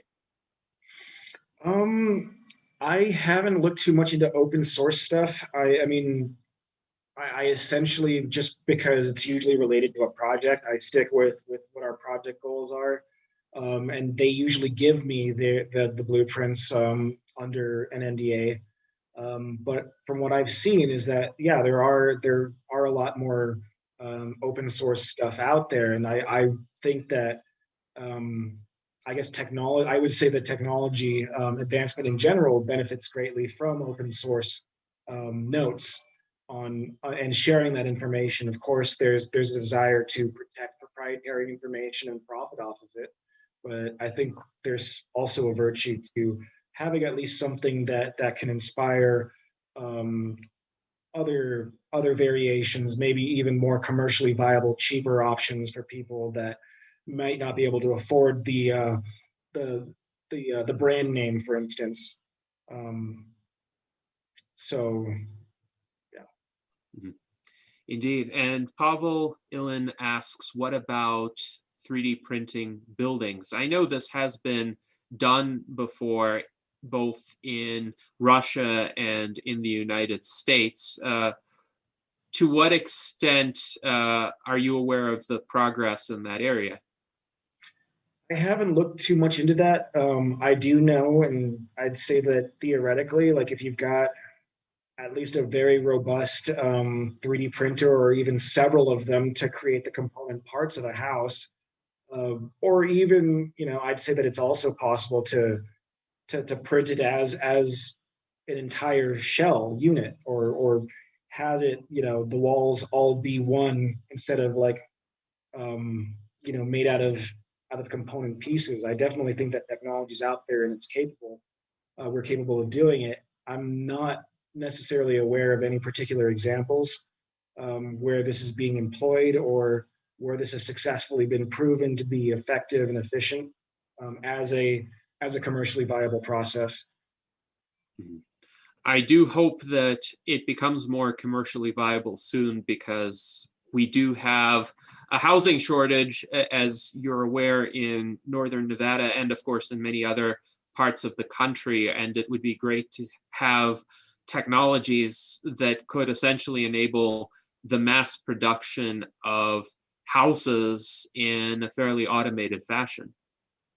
Right, because of course bulk automated cheap materials like that's how we can, overcome the costs associated with, I would assume that most of the additional housing being built out here in Reno is luxury housing or higher end housing, because that's the, I guess the kind of clientele you want to bring to your city. But at the same time, we can't forget about affordable housing for especially for the people that have lived here for years and are now struggling as a result of rising cost of living. I definitely think that it's a worthy and noble cause to be able to produce a bulk automated process for that purpose alone. Yes, indeed. And of course, the US Transhumanist Party supports the mass 3D printing of homes for a variety of purposes, one of which is to house the homeless. So if there are new developments that are created of 3D printed homes, small homes that the currently homeless individuals can even be given title to, instead of being temporary destinations, so that they would have more of an incentive to take care of them. And these would be somewhat more regulated communities. Our proposal is to prohibit drug and alcohol consumption within those communities to make sure that the problems that precipitated the homelessness do not recur. But this could be a kind of mass solution to the homelessness problem if people can figure out how to cheaply manufacture a lot of small homes and essentially give them away. And they would be small enough to give these people some shelter, give them some stake in some property, but not large or luxurious enough that anyone besides the currently homeless would necessarily be interested in owning them. So that could be a solution to completely get rid of homelessness, hopefully. Sure. And I also there's to be fair too, there's other solutions out there besides 3D printing in terms of housing. There's the tiny house movement has been around for at least a decade or so. There's open source blueprints out there on how to build a house with materials for under $1,000. It's not going to be a lot of space, but it's a roof, it's a bed, it's got it's enough to shield you from the elements, and it's better than sleeping in a tent where you're largely unprotected and vulnerable. Or I've seen efforts in Oakland. I thought it was in Oakland where there is an effort to use those corrugated shipping containers to make a sustainable and low-income housing community out there as well. So I've definitely heard about different efforts to address the housing shortage problem. I think that 3D printing has yet to get to that point yet, but I think it could be a huge contender and contributor to that solution. Yes, indeed. And I completely agree that a variety of technologies and approaches should be used, and everything you mentioned, from the tiny homes to the portable shipping containers that are repurposed as houses, could be a part of the solution. Jennifer Hughes says everyone needs housing. It's 2021. We need to stop acting like we can't house people. And yes, we were talking about focusing this discussion on some of the near-term technical possibilities. This is one of them. I think homelessness could be rendered obsolete with existing technologies if there's a policy framework to do so. Would you agree?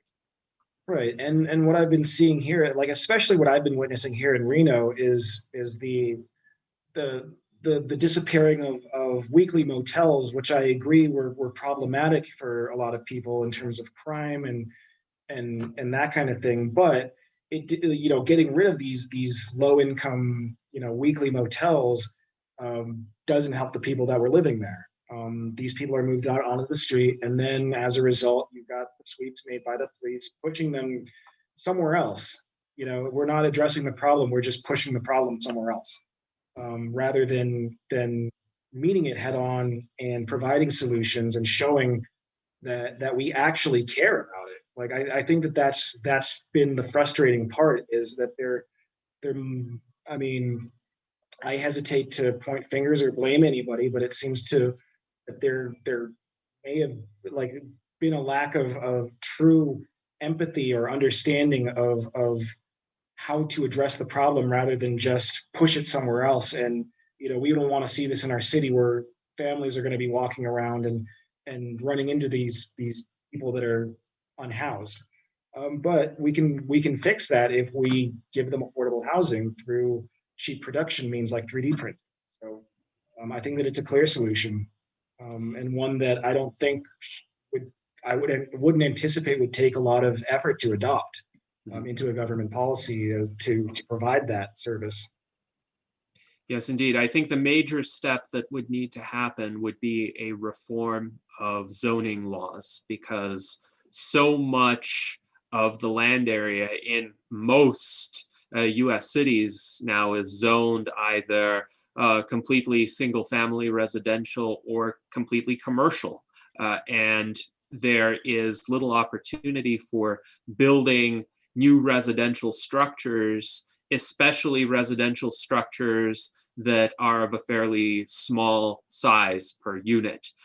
There seems to be a lot of restriction against that, and sometimes a lot of pressure from local groups that oppose this. So one of the areas where I think policy advocacy needs to come in is to advocate for the relaxation of these zoning requirements to allow a greater diversity of structures to be built in certain locations. And I understand the concerns about the older motels, but I think one of the reasons why they have been treated with such disrespect and they had fallen into disrepair was precisely because they were older structures that suffered a lot from the tragedy of the commons. If you had this mid-20th century era motel, and there wasn't a clear sense of responsibility, especially for the common areas among the residents, that could lead to some incentive problems. But on the other hand, if you had a tiny home community and the individuals living there actually owned the individual homes, and there could perhaps be some assistance with keeping the common areas, the walkways, the plants there in good order. There might be social workers brought in to help some of these people. Then I think it would be a completely different scenario compared to those motels. Or better yet, pay them a wage for maintenance and services of the facilities. The common areas, and I do think that having owning the home is a huge part of it as well, because that's life changing. You haven't had a place to live, and now you're at least working towards or in the process of owning something that's going to be yours no matter what. that at the end of, like whatever path you're on in life, at least you have this. Right, exactly. And I think this is where previous housing policy initiatives failed, because many of those previous housing initiatives going back to the 1950s essentially had a lot of public housing built, but this public housing was never the property of the occupants. People were allowed to stay there for the duration of their need.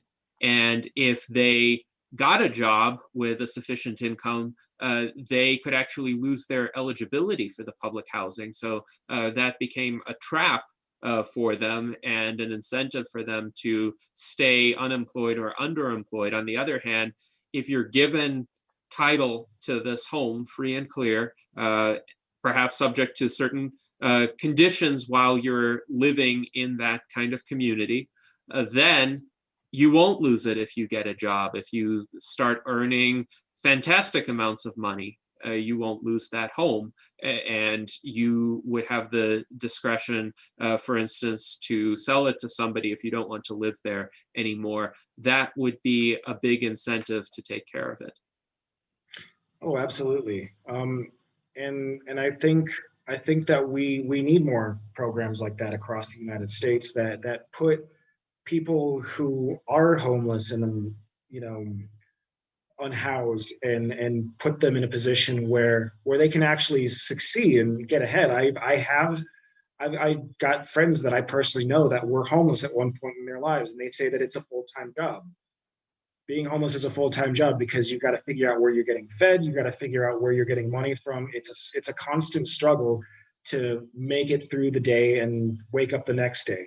So if, that alleviates a huge amount of stress and trauma, which, in my opinion, contributes to the addiction issues that you might see in homeless communities, because you're hurting, you're under distress, you're in a position that's unstable, and there's so many unknowns and uncertainties. So giving somebody the title to a house and presenting a clear plan for how we're going to make a program like that sustainable for long-term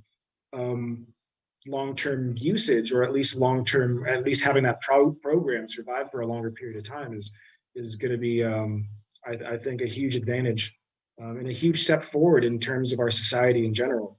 And that's what I always try to think of when I think of transhumanism and my own philosophies about how society should, or how we can benefit society and prolong or at least improve our quality of life as society itself.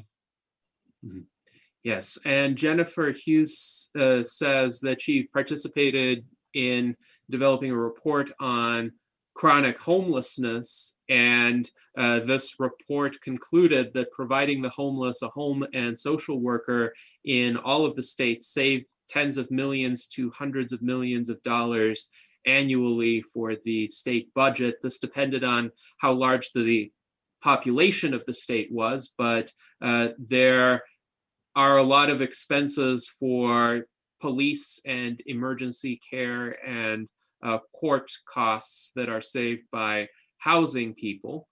She also says it is nonstop stress for the homeless, not even being able to rest and lay down, facing freezing cold or being overly hot, with bugs being in the area, and also risking being arrested for being in public spaces.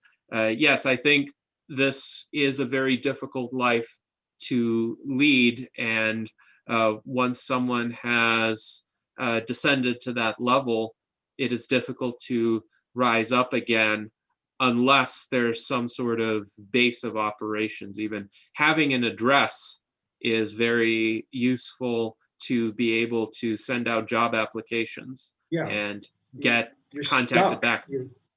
You're stuck in a lot of ways if you don't have a place to live, or a bank account, or a phone, or any of these things that we take for granted in everyday life, because we've been blessed, at least, to have these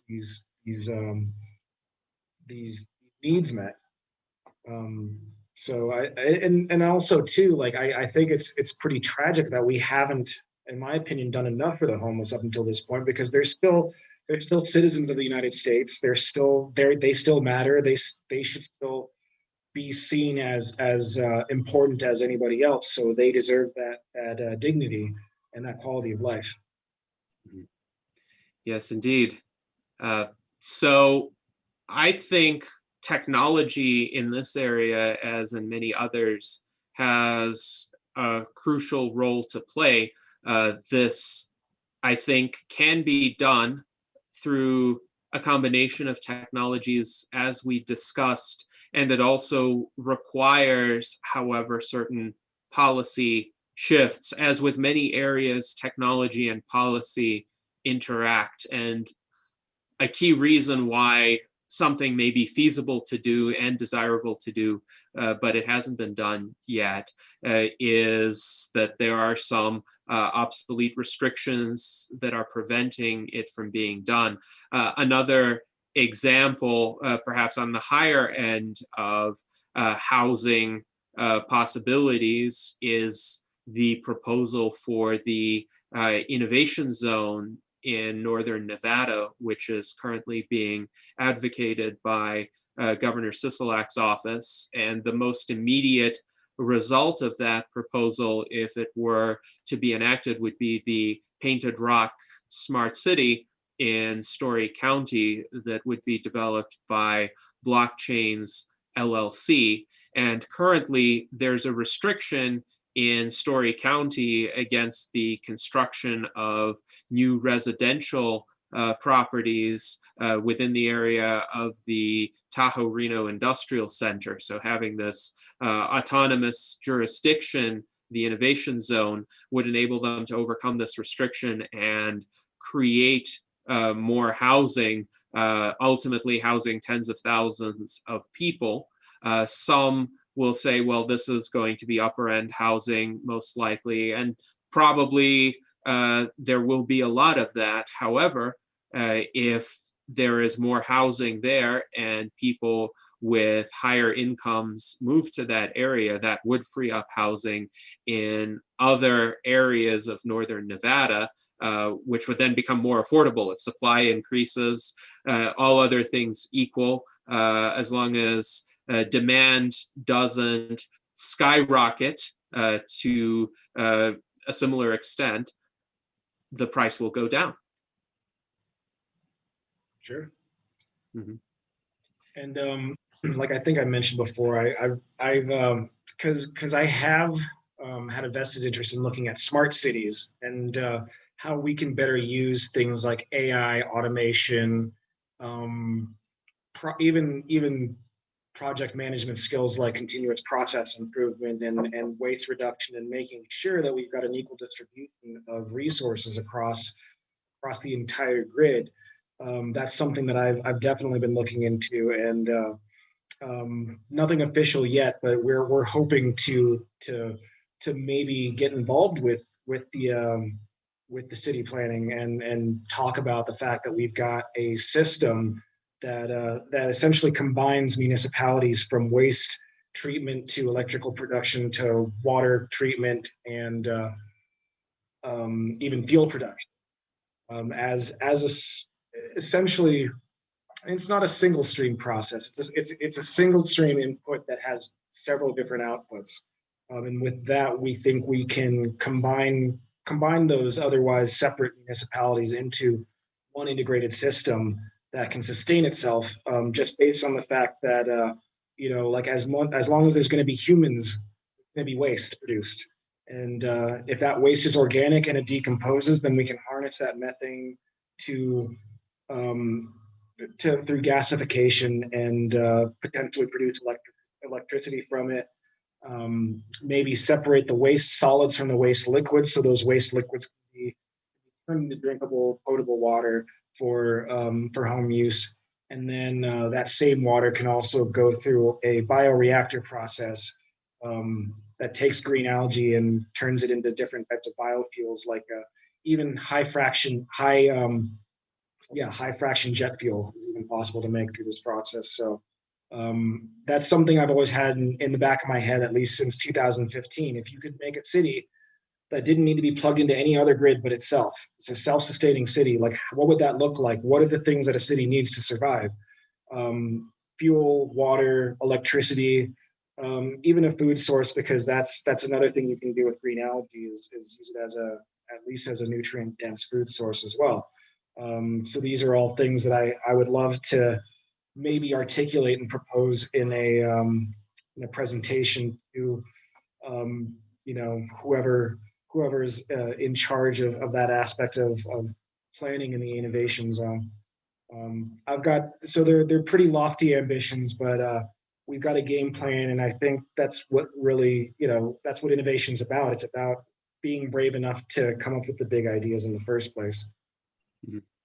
Yes, and Jennifer Hughes also points out that the Venus Project proposes similar kinds of automated integrated systems within communities.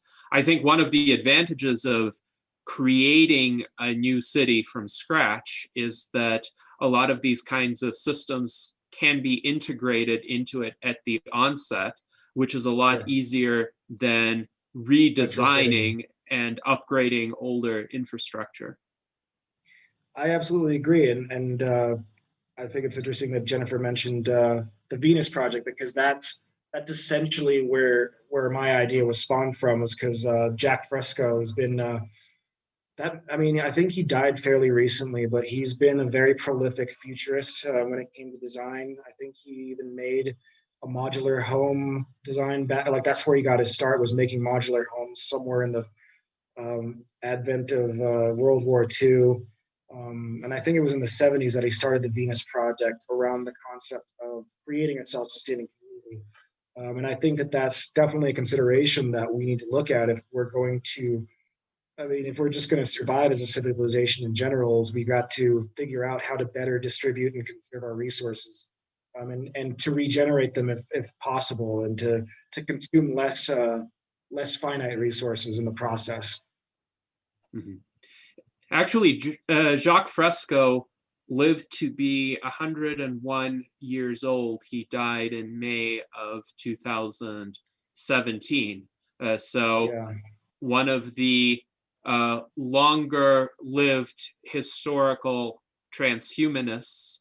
It's unfortunate that he was unable to make it to longevity escape velocity, but he did contribute a lot during his lifetime, and it would be interesting to see more of his ideas integrated into these smart cities. Indeed, one reason why I'm quite enthusiastic about the concept is that numerous smart cities could arise in the future if this proposal is enacted. It's not just going to be the Blockchains LLC Smart City in Story County, Nevada. Potentially, there could be other smart cities. Nevada is a huge state right now.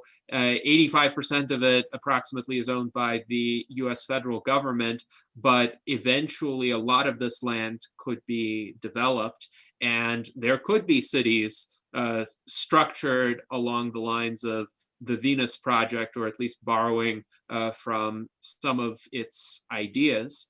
And we can see how that works out.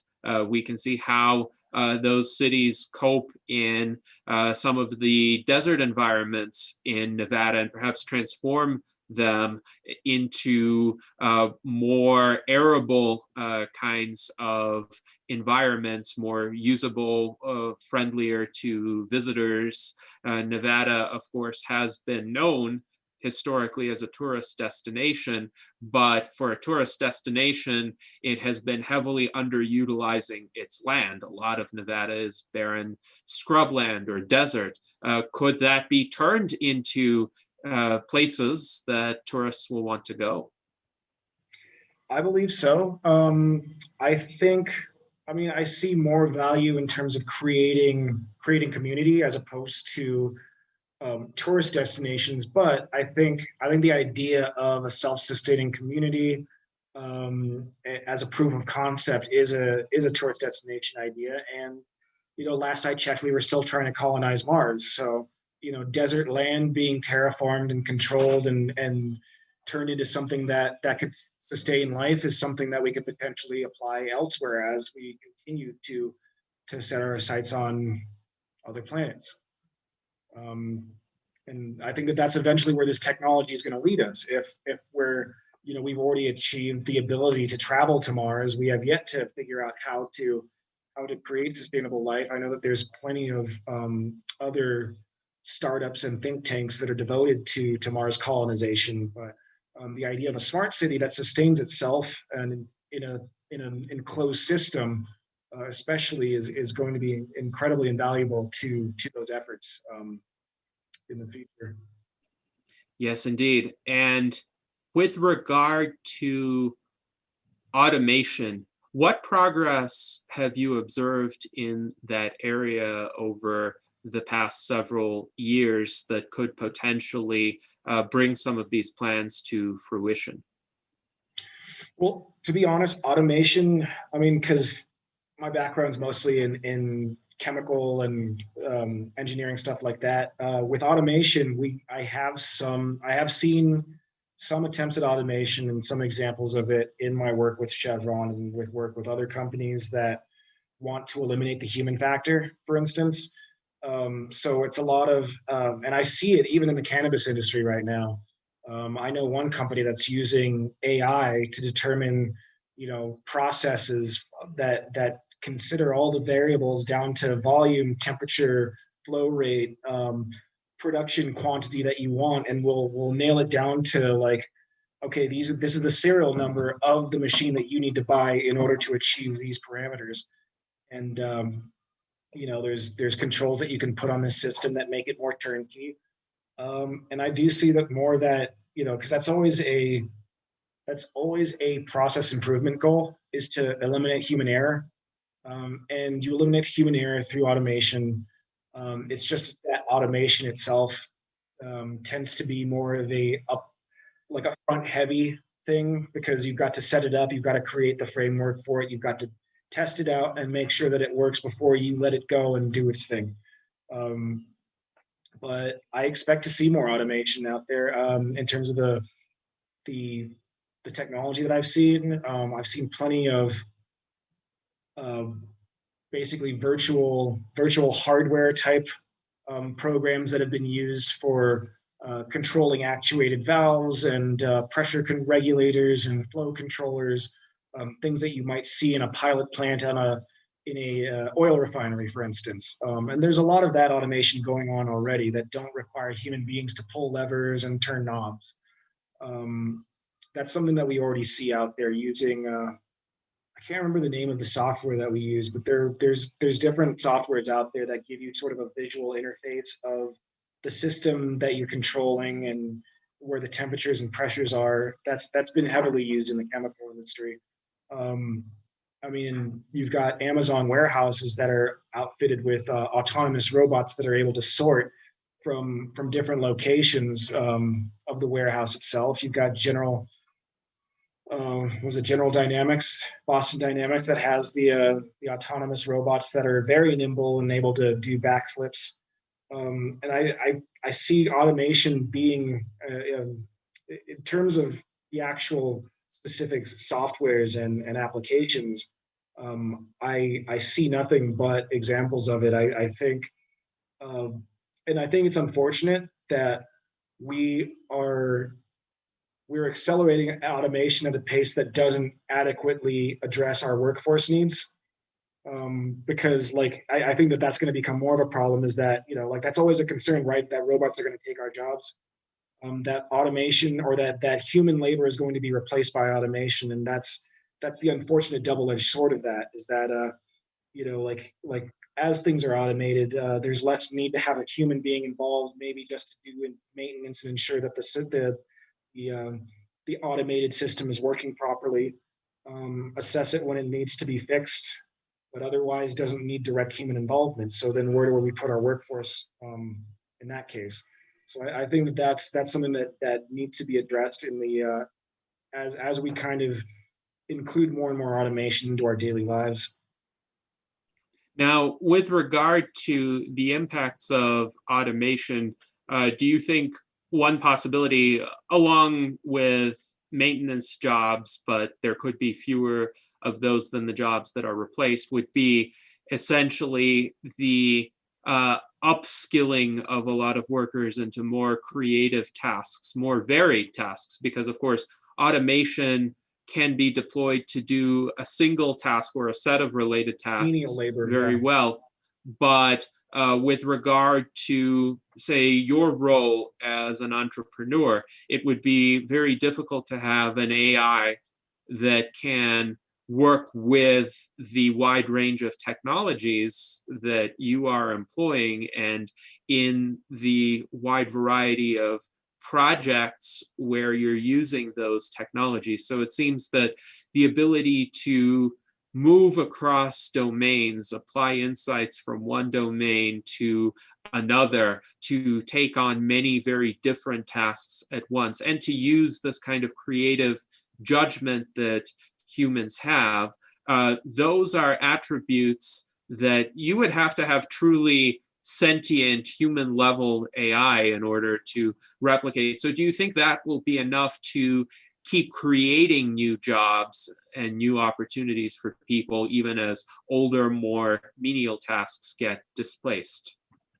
I think that it's a necessity, just out of simple evolutionary principles, evolve or die. And so, if the if there are more jobs that are being handed over to automation because they are menial and don't require maybe more critical thinking skills, that definitely presents an opportunity to upskill people. Or, I mean, as new technology develops in general, we have the opportunity to present more skills and to teach more subjects of interest to people, and hopefully provide a wider range of opportunities, as opposed to maybe what I've seen out here. I mean, that was one reason. That was another reason why I became an entrepreneur out here.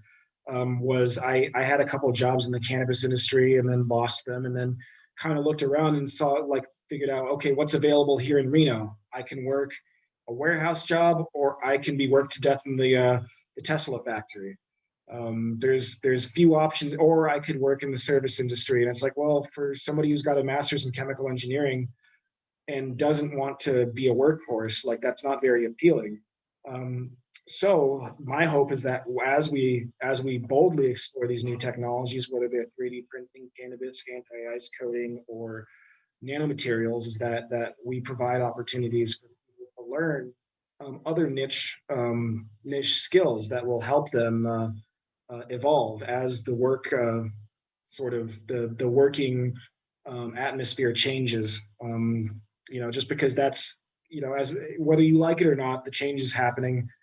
Progress moves forward, and the only hope that we have to stay ahead of that is to be very forward facing when it comes to the solutions that we're looking for, and to keep in mind the expansion of our workforce abilities and skills through that process of upskilling, or maybe learning through whatever mentorships or apprenticeships or degree programs that target these different industries. Mm-hmm. Yes, indeed. I think that the phenomenon of people essentially creating their own jobs and their own careers, as well as engaging in lifelong learning, is going to be increasingly predominant in the future. And it has already begun to set in. And I agree with what Edward stated earlier in this salon, which is that attempts to turn back the clock or restrict people from pursuing those paths are both futile and counterproductive. Indeed, the federal attempts now to clamp down on the gig economy and independent contractors are modeled after a California law that California voters resoundingly defeated at the ballot box in 2020 via Proposition 22. And the US Transhumanist Party was in strong support of Proposition 22 precisely because it would have allowed people to choose to conduct certain types of business within the gig economy without having to be employees in areas where perhaps there might not be any jobs available, but they could earn a little bit of extra money on the side and have the flexibility of how they spent their time and perhaps combine that with income from other sources. I think there's often a mistake that proponents of these kinds of restrictions make when they say that, oh, the gig economy just treats people like employees except without the benefits. And that's really not the case, precisely because of that flexibility. And I don't think anyone in that position within the gig economy would actually want to be tethered to one particular platform, one particular entity that is paying them. They would want to diversify their income streams and try out multiple independent contractor activities. And I completely agree with that. And I think the nature of just, I don't know, society, the economy, the world around us necessitates gig work because, I mean, I mentioned that I worked for Chevron for 6 years, but I mean, I left. But I mean, beyond that, I truly didn't find another company that actually took care of my needs exclusively. I almost think of it like gig work, like being in a poly relationship or something, where it's like I don't have to get my needs all met in one place. I can get them met elsewhere. I can do what I can do to fulfill my financial requirements or to support the quality of life that I'm after. I mean, that's exactly how I supported this company to begin with. I had to prop it up through gig work. When I was, it started out as gig work, and it still is somewhat gig work. And I don't pay my employees, the people that work for me or that work with me. They're 1099, so they're contractors. But I mean, in some cases, they'll make a heck of a lot more money than it would if I had to opt for providing healthcare and 401k and all those other benefits. I absolutely intend to get there eventually, but the company's only officially been around for a year.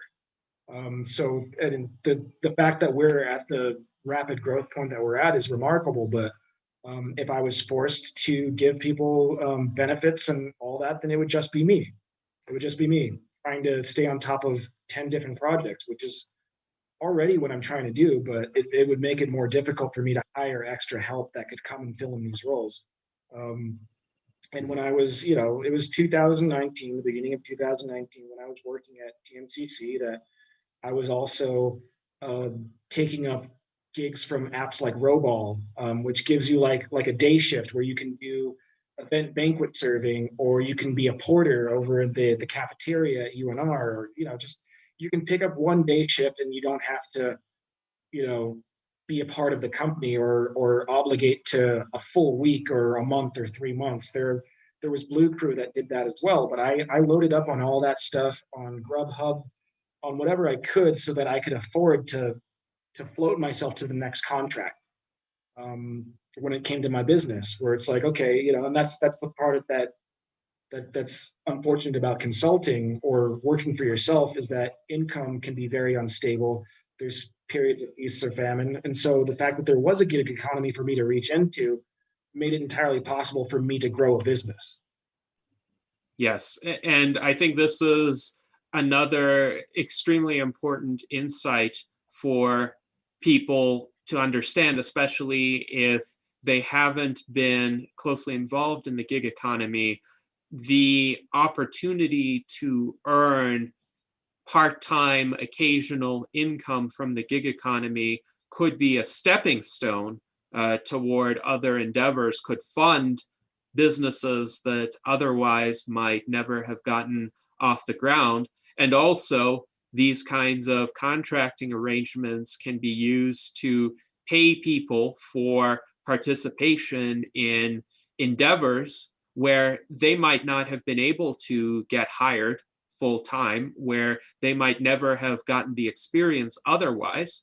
For some of those people, those opportunities could also be stepping stones toward more reliable sources of income in the future. Oh, absolutely. And I've seen that with just even my own company. Like last year I had one intern. I mean, I've mostly had interns that worked for me, but I mean, one of them was from TMCC, and he was asked, because I taught his class in I think it was 2008, no, 2019. Yeah, was when I taught him. He was my technician last year. And, it was right before COVID, where all the other labs shut down, all the other internships opportunities across the United States had fallen apart. And I didn't have, I didn't have then the contract that I have now with the university, which provides a stipend to hire interns for my lab, which is great. So I'm just like, okay, well, I mean, I guess I'm the boss. I can decide whether to hire you. If you're cool with these conditions, I'll pay you an hourly rate. You show up, you do the work, you go home. And you learn about anti-ice coatings in the process as a second-year student, which is unheard of, to be in that level of involvement with something that's such an important project. And that's really what attracts people, I think, to this work, is that there's such a narrow, like there's a much smaller gap between the effort that you're actually putting in and being able to see that effort come to fruition when you're working, especially with private companies, private investors, other entrepreneurs who have the funding, who say that they want this project done. And without the red tape of a bigger company, I can get that done in an average of 3 months, usually. And I can stack those contracts. I can hire another PhD who might be working in another lab here on campus and give him a higher stipend, just because I can bid my contracts in such a way where we hit milestones, we collect a deposit, and that person maybe collects a percentage or a commission from helping meet those milestones. So there's still incentive built in. It's just it's too new to build in full-time benefits. And I couldn't afford a full-time wage for somebody right now. It would still be on average. I sometimes work full-time. Sometimes I work 60 hours. My time is kind of somehow loosely wrapped up in the business anyway, but I wouldn't be able to afford a full-time wage for somebody on top of the benefits and have them here. The budget just simply wouldn't be there.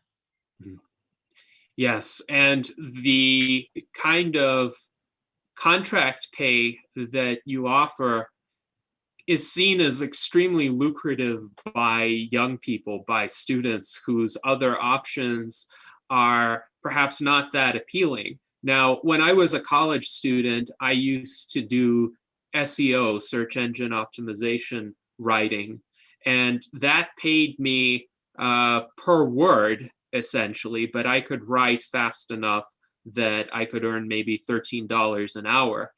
But you can bet that I would have been thrilled to be making money instead by working on scientific projects or any kinds of academic projects that required the use of higher level cognitive skills. And this, I think, for a person in college is seen as an extremely lucrative kind of position. And I think this is also what a lot of people don't understand, people who might have been used to full-time employment where they make $60 an hour and they think this is the only way to live. For almost all young people starting out, that is so far out of reach as to be essentially inconceivable. It may happen to them eventually, but in the meantime, the best thing for them is to be able to earn while they learn in some capacity. My official hourly rate is $180 an hour. Wow. So, well, I mean, but I can say that I've got 15 years of experience. I did work for, like, it's part of it is like you're paying for the, for the experience to some level. It's like I can say I've got the background. I can say that I'm considered an expert in this field, and I can command a certain price because your work, I mean, I'm in my lab right now. This is a private lab. It's a secured facility. There's overhead involved, and you know, that it guarantees a quality of work as a result. But even without that, I mean, and that's my hourly rate, but it's not. I've got a different rate for, you know, when I know a project's going to be a 3-month period, and that's why I try to bill it out to be 3 months, because it's really exhausting to have to hustle and find new projects while other ones are ending otherwise, within a shorter period than 3 months, and to stay on top of that. But I mean, right now I've got another intern that's working for me right now, and I mean, both interns have had a positive experience working here. One of them had planned on, or the last one had planned on transferring out and going to a different school. So he left at the end of last semester. And apparently the one that I'm working with right now, and she's a brilliant chemical engineer. She's a third year. And she's, like, I saw from her resume that she was very, very bright and intelligent and had some work experience in shift leadership roles.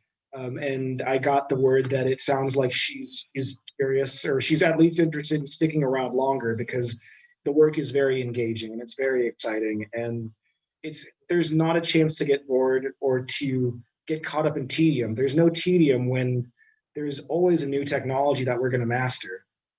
And most of the time, it's not something that I've mastered yet. I'm being asked to potentially go fly to Denver and create a water-soluble THC powder that can be dosable for both drinkable beverages and edibles, which is not something I've ever done before. But I've got the tools, I've got the process that I think we can apply, and we've got the opportunity to build that out into something that can be a successful project. And really, that's what it comes down to, is having the boldness and the bravery to say, sure, I can do this. I had to do that when I was making military explosives. I was told that I was the one chemist who wasn't like, I don't touch energetic materials.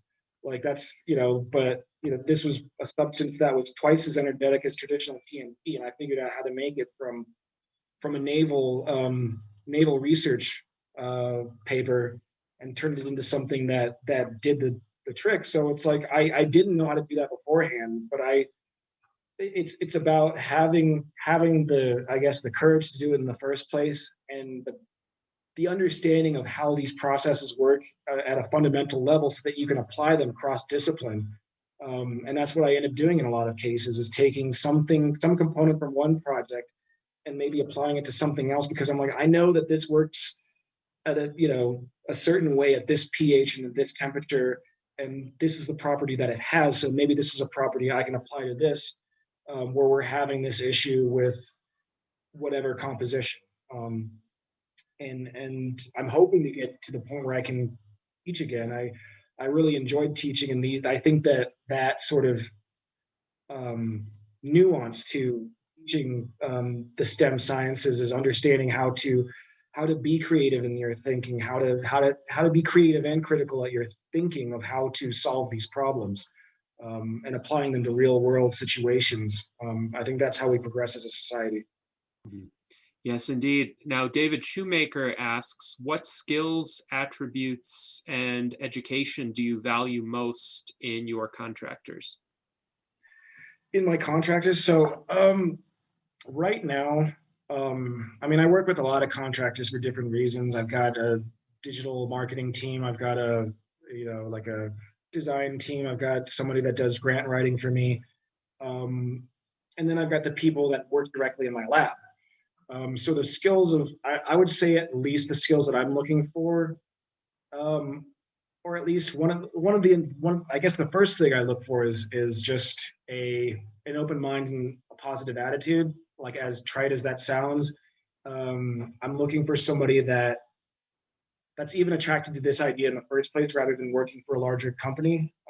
Because if your desire is to work for a company that's going to take care of you and give you stability, then I can't offer that right now. But if you're the kind of person who's, I guess, like me, like I mentioned earlier, I believe that I've got some novelty-seeking genetics or tendencies to myself that have been prevalent in my life. And I think that's first and foremost the person that I'm looking for. It's somebody who's like like, this is exciting. This is something I can be passionate about, because if you're not passionate about it, then it's work, right? I have the energy to do what I do and the enthusiasm because I really enjoy it, and it aligns with my passions. Um, Other than that, I think having creativity, I think, is very understated, because you can be the best student, you can, get straight A's on all your tests, but if you don't know how that theory plays into, or if you don't know how to apply that theory to something that's only been done for maybe the first time ever in this lab, because that's what we work with sometimes. Like this, there's no previous research, there's no data to go off of. We're walking blindly into unknown territory. So we've got to be very creative about how we maybe address problems that we'll need to anticipate while not even knowing what we're dealing with sometimes. And that's where also courage comes into play, is that, like, we are doing things a lot of times for the first time. It can be very daunting and nerve-wracking, especially when you're approaching a deadline and a client wants to see results.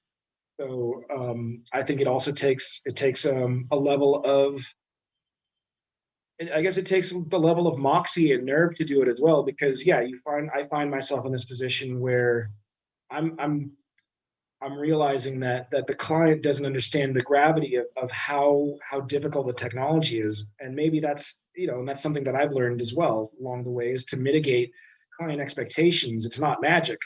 I've got to show them that it's not, that what I'm doing isn't magic. It's science, and this is what the science is. This is what we're doing. This is how long this takes. This is why it's labor intensive, to create realistic expectations for the client. But it does get stressful, because a lot of the time, the people that are paying for these projects don't have my background. That's why I get paid to do them. And so it's my job to act as an advocate on behalf of the client in terms of what we're able to do, what we're able to achieve, and be able to do it at a very rapid pace. So that's another skill, is being able to shift very quickly, being able to I guess have that fundamental understanding to the point where you can switch on a dime like that, and be able to do this with 5 different concurrent projects. So multitasking is another one, being able to keep track of data as projects stop and start and are overlapping. I wouldn't say I'm the most organized person, but organization would help in this case, because it can get chaotic. It can get very overwhelming, and I've had many times where I've burnt myself out, because and I think about the sheer number of projects that I say we handle, but ultimately I'm the only full-time member of this company. And it can be exhausting, because and this whole past month I've barely taken a weekend off. My employees, my technician only comes in maybe 12 hours a week. So she's got a very healthy level of stress, I would say, on her, in terms of what she's expected to do. In terms of education, I would say for a technician, I can work with at least somebody who's got basic chemistry, organic chemistry, maybe even some engineering under their belt, because otherwise I've got to think about what fundamentals this person hasn't mastered yet. When it comes to, in this case, I'm trying to get another PhD help me with project management stuff, especially if I'm going to have to fly out to a different location. I want to make sure that operations in the lab are still happening, and that person can make executive decisions. So that's why I'd prefer to have somebody who's got a PhD, but at least somebody who's got, I would say, enough industry experience to say, like, hey, I've been consulting on these kind of jobs for this period of time. I've only got a bachelor's or a master's, but this is the length of time I've put into this work. These are the things that I've been able to accomplish with these critical thinking skills, and that's something I would value as well. Yes, thank you for this overview. I think it is great to hear from an entrepreneur in your role what kinds of skill sets you find valuable, because I think that will give any person watching this who has an interest in working in this area an idea of where they can develop themselves and what they can expect as well if and when they come into a role that is similar to contracting for Disruptor Scientific, because there are other startups who are in that position and where these skill sets are similarly valued. Now, I also am curious, because of your experience with this, what are some of the tactics and approaches you use to combat burnout, given that you are dealing with so many different projects simultaneously and you don't have a time limited schedule the way that, say, an employee of a corporation might or might not these days? But how would you address all of these different commitments effectively without succumbing to burnout? And what have you learned over the years that might help in that? So the ultimate, I mean, the only real solution I've ever come to when it comes to combating burnout is simply self-care. I think self-care is very understated in Western society in general. We're encouraged to work ourselves to death. We're encouraged to sell our souls to our companies. And if you're not putting in extra time, then you're not doing enough. These are sort of things that I've at least learned just from like the companies that I've worked with, like major companies like Chevron, for instance, where I'm told that there's a lot of work that needs to get done, but you don't want to pay my overtime. So what you're implying is you want me to do extra work for free, right? So like, and that's, so yes, so self-care is important. Being able to schedule at least one day out of the week where you don't do anything related to work and you do something that, I don't know, that you enjoy, like a hobby or a hike or something. Gennady, I know you like to go jogging, so I'm sure that that's part of your self-care ritual, is going out for a run. And so remembering these things that bring me at least relief from stress or some level of happiness, I think are key. And I think another one too, and I've found that it's entirely easy to resort to self-medicating when you're feeling burnout. Like, I know plenty of people that, like, at the end of the day, it's like it's time for a drink or whatever, where that's a natural response to a long stressful day, is to drink alcohol.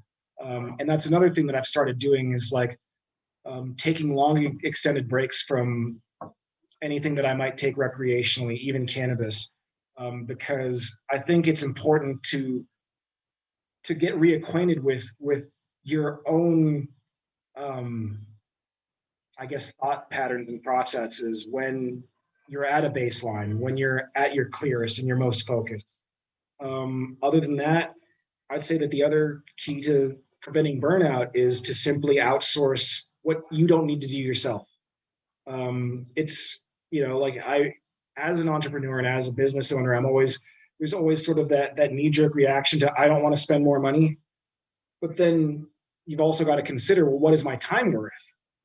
And is it worth this? Is it worth what I'm spending to have somebody else do it for me? Like, for instance, grant writing, it's not my strong point. It's a huge pain to do grant writing, especially for government contracts, but that's where I would like to go, because, or at least have more SBIR government contracts, because as opposed to like a $7,000 to $10,000 every 3 months project, I'd rather have a $50,000 project that feeds me for an entire year. Multiple ones of those allows for exponential business expansion, which is what we're after. We're hoping to double in size every year, or that's at least been my goal. But in order to do something like that, you have to, like, I've had to at least have an honest conversation with myself about, what do I need to do? What doesn't require my attention? It was only this past year that I even realized I don't even need to be running the experiment. I don't have to have my hands in the experiment. I know how it can be done. I know somebody that can take those directions and execute them. And I can be focused on other things like bidding on proposals or maybe giving talks about the work that I'm doing, like I am now. Being the forward-facing person, the CEO, the figurehead of the company, is where I'm more stepping into a role at, so that the company can be built according to that vision. But so yeah, I think to summarize, avoiding burnout requires a lot of self-care, sometimes a lot of sobriety, to avoid further exacerbating conditions, even though it's very easy to want to find relief or some sort of alteration, at least in my personal experience. And then to simply not take on more work than you need to do, and really assess whether you're better served outsourcing those services to somebody else, whether it's HR, payroll, admin, or somebody that actually performs the tasks at the facility. So those are my points for that. Excellent. Well, thank you. This is great advice, I think, and it's a multifaceted set of actions that people could take depending on their specific circumstances to avoid burnout. And yes, in terms of delegation of work, I think that is extremely important and under implemented in many cases, including in my own, I would say. But there does come a point, especially for anyone in a leadership role, where one just recognizes there is too much work to effectively do it all oneself. One has to delegate it in order for growth to be able to continue, and even for the status quo to be maintained. So this is, of course, an area where every person in that position has to figure out how to do it effectively and ensure that the quality of work continues at the same high level. Oh, absolutely. I completely 100% agree with that.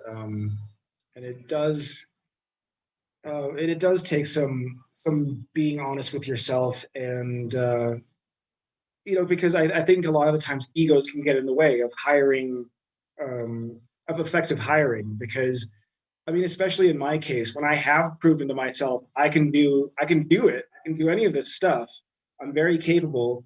But then the question is, like, do I really want to? And when I put all of these things that I know I can do separately together, is it manageable? Is it sustainable? And that's where I think everybody listening right now would benefit from courses, or at least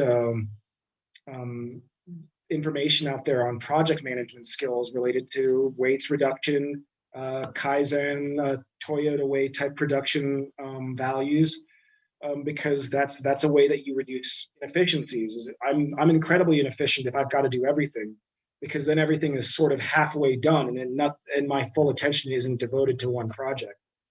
Sort of, I'm doing whatever I can with whatever energy I have left, and that's a terrible way to operate a business. Yes, indeed. Hopefully our vice chairman, Arin Vahanian, will see this discussion, because he is quite fond of Kaizen, as well as some of the other project management techniques that you described. So that's a great confluence of minds here. There's an interesting comment in the chat from John Halloran, who says, we are very ingenious, adaptable critters. I expect we'll figure out interesting and worthwhile things to do, however this plays out. And he's referring to the future of automation, but also with regard to humankind's future in general. There is just so much creative potential within the human mind that I can't see us running out of things to do, especially with the entrepreneurs among us always being able to come up with new ideas and new projects. And I think also with the advent of automation, we'll also see maybe the further integration of man and machine in the near future, especially with endeavors like Neuralink, which I know is right now dedicated mostly towards mobility. But if you've got the ability to directly interlink your brain with the I don't know, the device that you're working with, then that unlocks a whole lot of potential. And like I was mentioning with graphene technology, they've actually used graphene to make a neuromorphic to conduct neuromorphic computing. So with most computers, it's a binary 1 and 0 kind of, or with silicone-based computing, it's binary with ones and zeros. But with graphene, I think I read that they can come up with 16 different types of memory designations. So it better maps, like the name kind of implies, neuromorphic computing. So things that are meant to mimic a neural network, a human neural network. And then with that, they've also been able to mimic or to make artificial neurons in the human brain. So I expect that that cyborg technology and biotech and bio implants and stuff like that will be a part of this future where we're able to compete with our automated counterparts, I would say. Yes, indeed. And of course, the merger of humans and machines is extensively discussed by Ray Kurzweil as a solution to any potential future tensions between humans and AI. And this is where I hope Charlie Cam will get to watch this conversation, because frequently when the discussion gets to the area of automation and AI, his answer is essentially that humans and machines will merge in their capacities and supplement one another, and there doesn't need to be a conflict there, because essentially the machines and ourselves will be one and the same.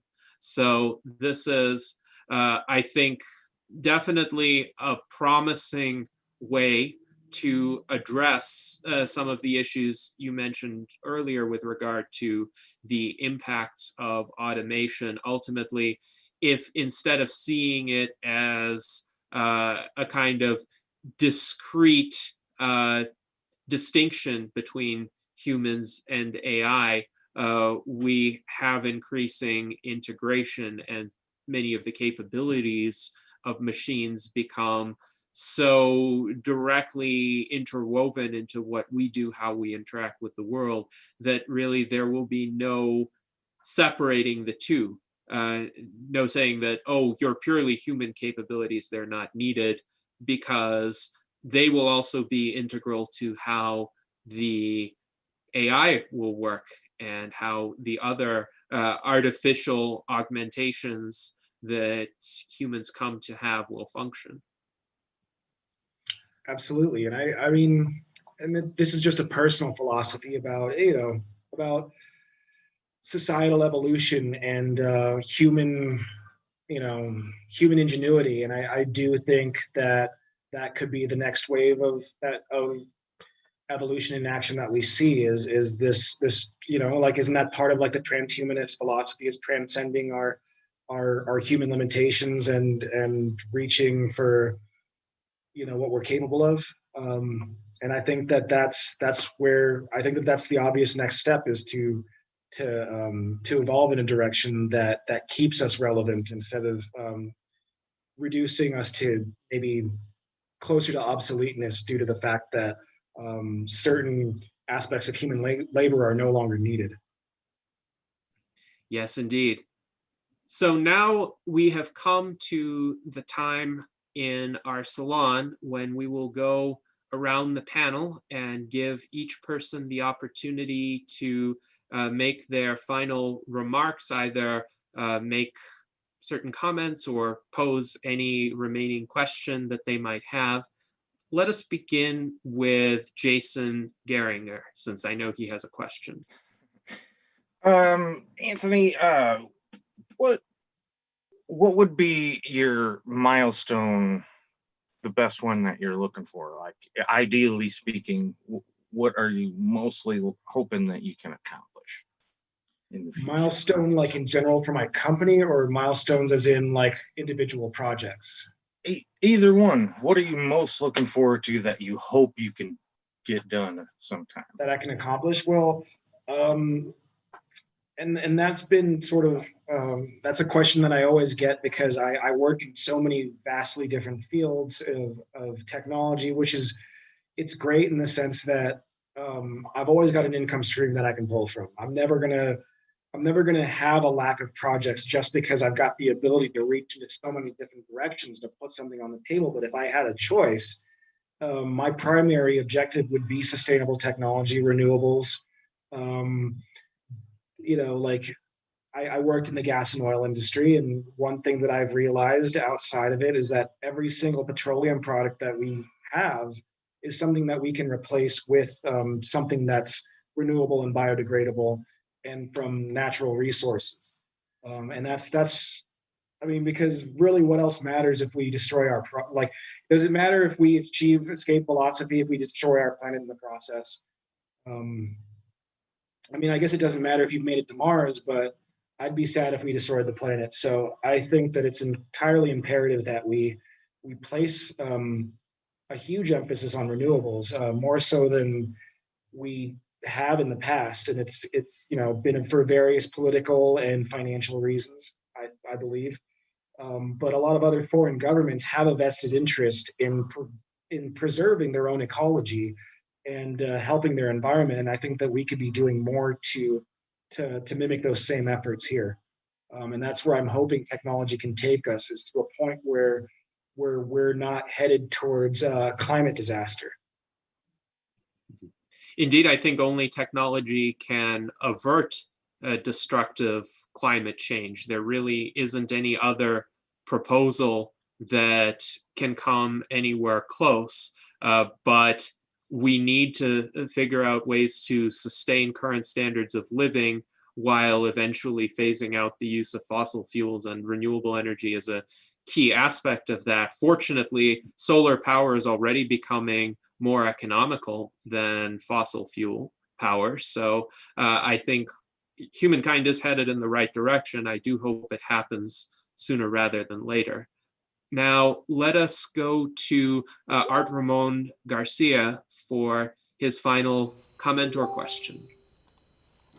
Yes, as far as the algae farming, what you could do is maybe add snail farming to it as well, because then those snails would be a carbon sink, and then your business would be carbon negative, and then you can use the carbon in those snail shells to make graphene and sell that.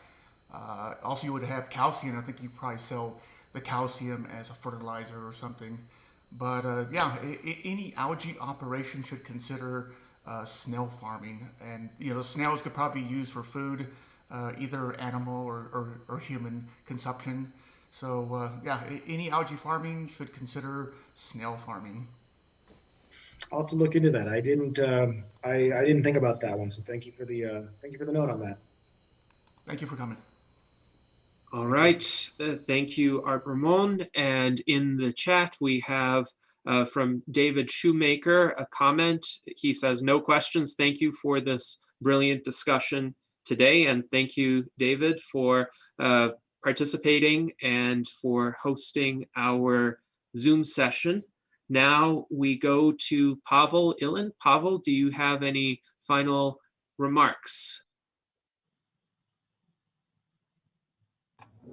Yeah, thank you. And Anthony, I'm curious, how would you approach such a complex projects as a agent or nano-assembler or AGI, considering that recent entrepreneurial ecosystem does not allow you to spend like 10 years in research and development. You have to roll out a solution like within, I don't know, 1-2 years range, and it have to be profitable. Your enterprise have to be profitable. So how you think ecosystem, an entrepreneurial ecosystem can look like, which enable to work on such a complex project as agent, nano-assembler, and some others, which enable transhumanist future we all dream about. Thank you. Sure. and I think that really comes down to some very, I think it takes a lot of significant effort into determining how you structure a project plan. And I think it should come in two parts. The first part with R&D should be the proof of concept. So we're not talking about a large scale.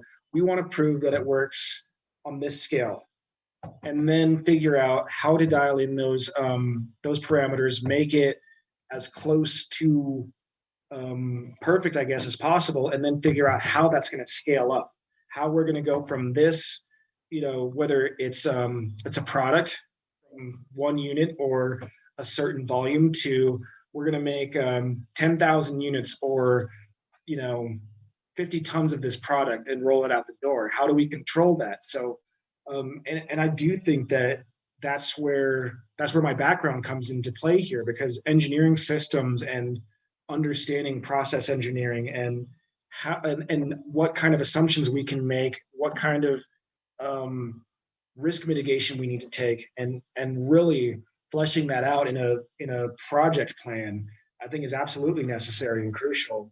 And being able to maybe keep those milestone markers in place so that you can drive that forward and stay on track.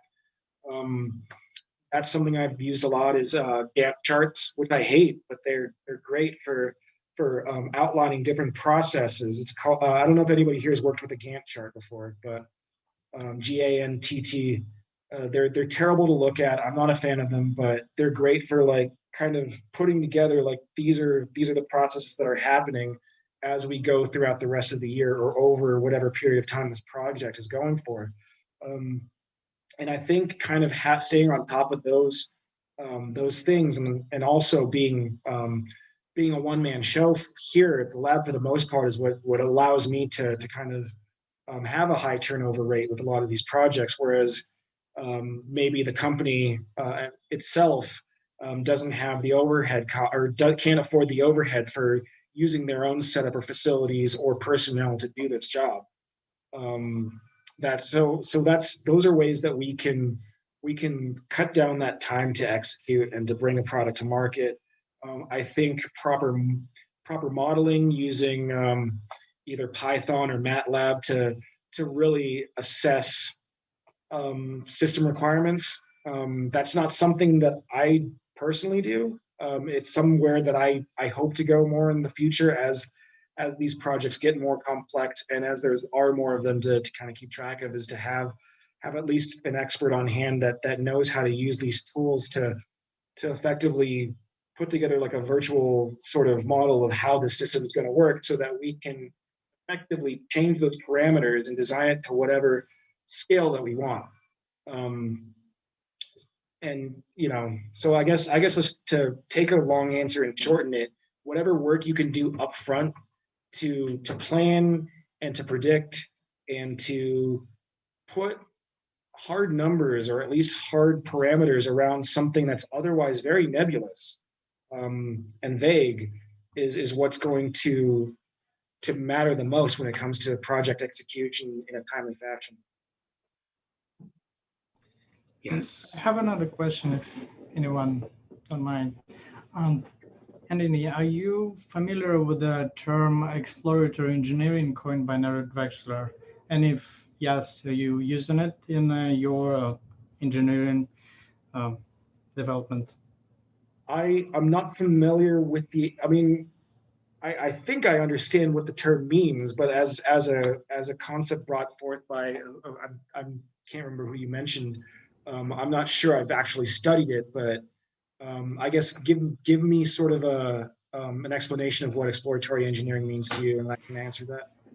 It means that you designed a system which not technologically feasible at the moment, but theoretically possible within range of physics law. Like, for example, Eric Drexler used it for developing concept of the nanoassembler.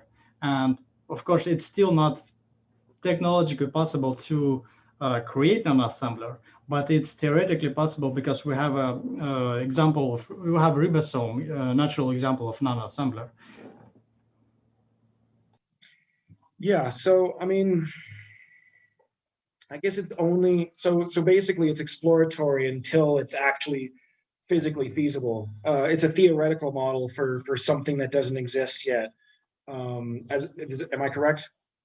Well, yeah, and it cannot be made by the recent technologies. So you have to create Okay. tools which have to So which it's create beyond more it's beyond tools. what's available. Then yeah, and then that tools will give you maybe give you a final product. So I mean, just for a practical, from a practical standpoint, I avoid that in my, as a primary business model, because then I mean, it's a lot harder to get funding for something that's theoretical and that hasn't been proven yet, and that the technology isn't there yet, than it is to um, bite off something that's maybe a lot more achievable. And it's like, we have the technology, we just need to borrow it from somewhere else to make this work. That's what's going to keep my lights on. If once I get to the point where we've generated enough private equity on our own to invest in exploratory research, then sure, that's the direction I would love to go in. But right now, I'm 2 years in, 1 year as an actual company. We're expanding every year. I mean, there's only been 2 years, my whole track record with this company, but the work that we've been able to do, just with the personnel that we've had, has been pretty great. And I'm hoping that we can, quickly get to the point where we can invest our money into our own projects that we want to work on, or at least, with, say, building a city infrastructure like the waste to electricity one that I want to make. Maybe we'll catch the eye of somebody like, hopefully, like Jeffrey Burns, who's a single investor who might be interested in purchasing that technology. Like those are situations I hope to see this company in the future. But as of right now, I'd say that unless that client comes to me with a lot of money to develop something that we don't have the technology for, then it's something I avoid. Thank you. Yes, thank you, Anthony, for all of your responses today. And now, as is our custom, we ask our guest at each virtual Enlightenment Salon to give us the last word. Any final insights that you would like to communicate, or ways in which you would like to characterize this conversation, or say anything that you think still needs to be said? Just that, I think that this was a very good fit for me to speak, just because I think I come with natural transhumanist values that I espouse. I believe that if things can be done better, then we should do it. If we have the technology at our disposal, then we should use it. Maybe there are some ethical considerations as to how that technology should be used, or how it should be made available to everyone, just as part of our duty to the society that we live in. But it's there. It's, the future is here. It's just a matter of how we use it. And then I guess as a closing thought, this is something I saw that I'd posted back in 2015 on my Facebook wall, that we're so full of stardust. Why not reach back to the heavens and see what we can achieve? That's wonderful. Thank you very much, Anthony, for all of your insights today. This was a great transdisciplinary discussion with a lot of practical application to everyday human life. I think you're doing excellent work at Disruptor Scientific, and many members of our audience have been highly complimentary of your work and your remarks in the YouTube chat. So I think this was a great conversation. We thank you for joining us today. This is the kind of discussion we hope to have at every U.S. Transhumanist Party virtual Enlightenment Salon. So I hope that those of you watching today will continue joining us. For the most part, we meet every Sunday at 1 p.m. U.S. Pacific time. And we aim to continually bring this high quality of discourse to the general public. So thank you very much. And until next time, live long and prosper.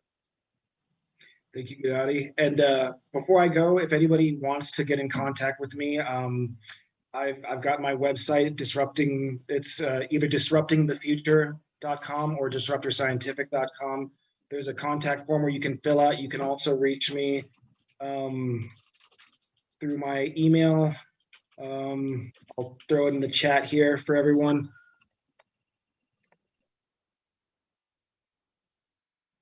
And that's all I have for you guys. Thank you so much. Thank you, gentlemen. Have a good day. All right. Thank you very much.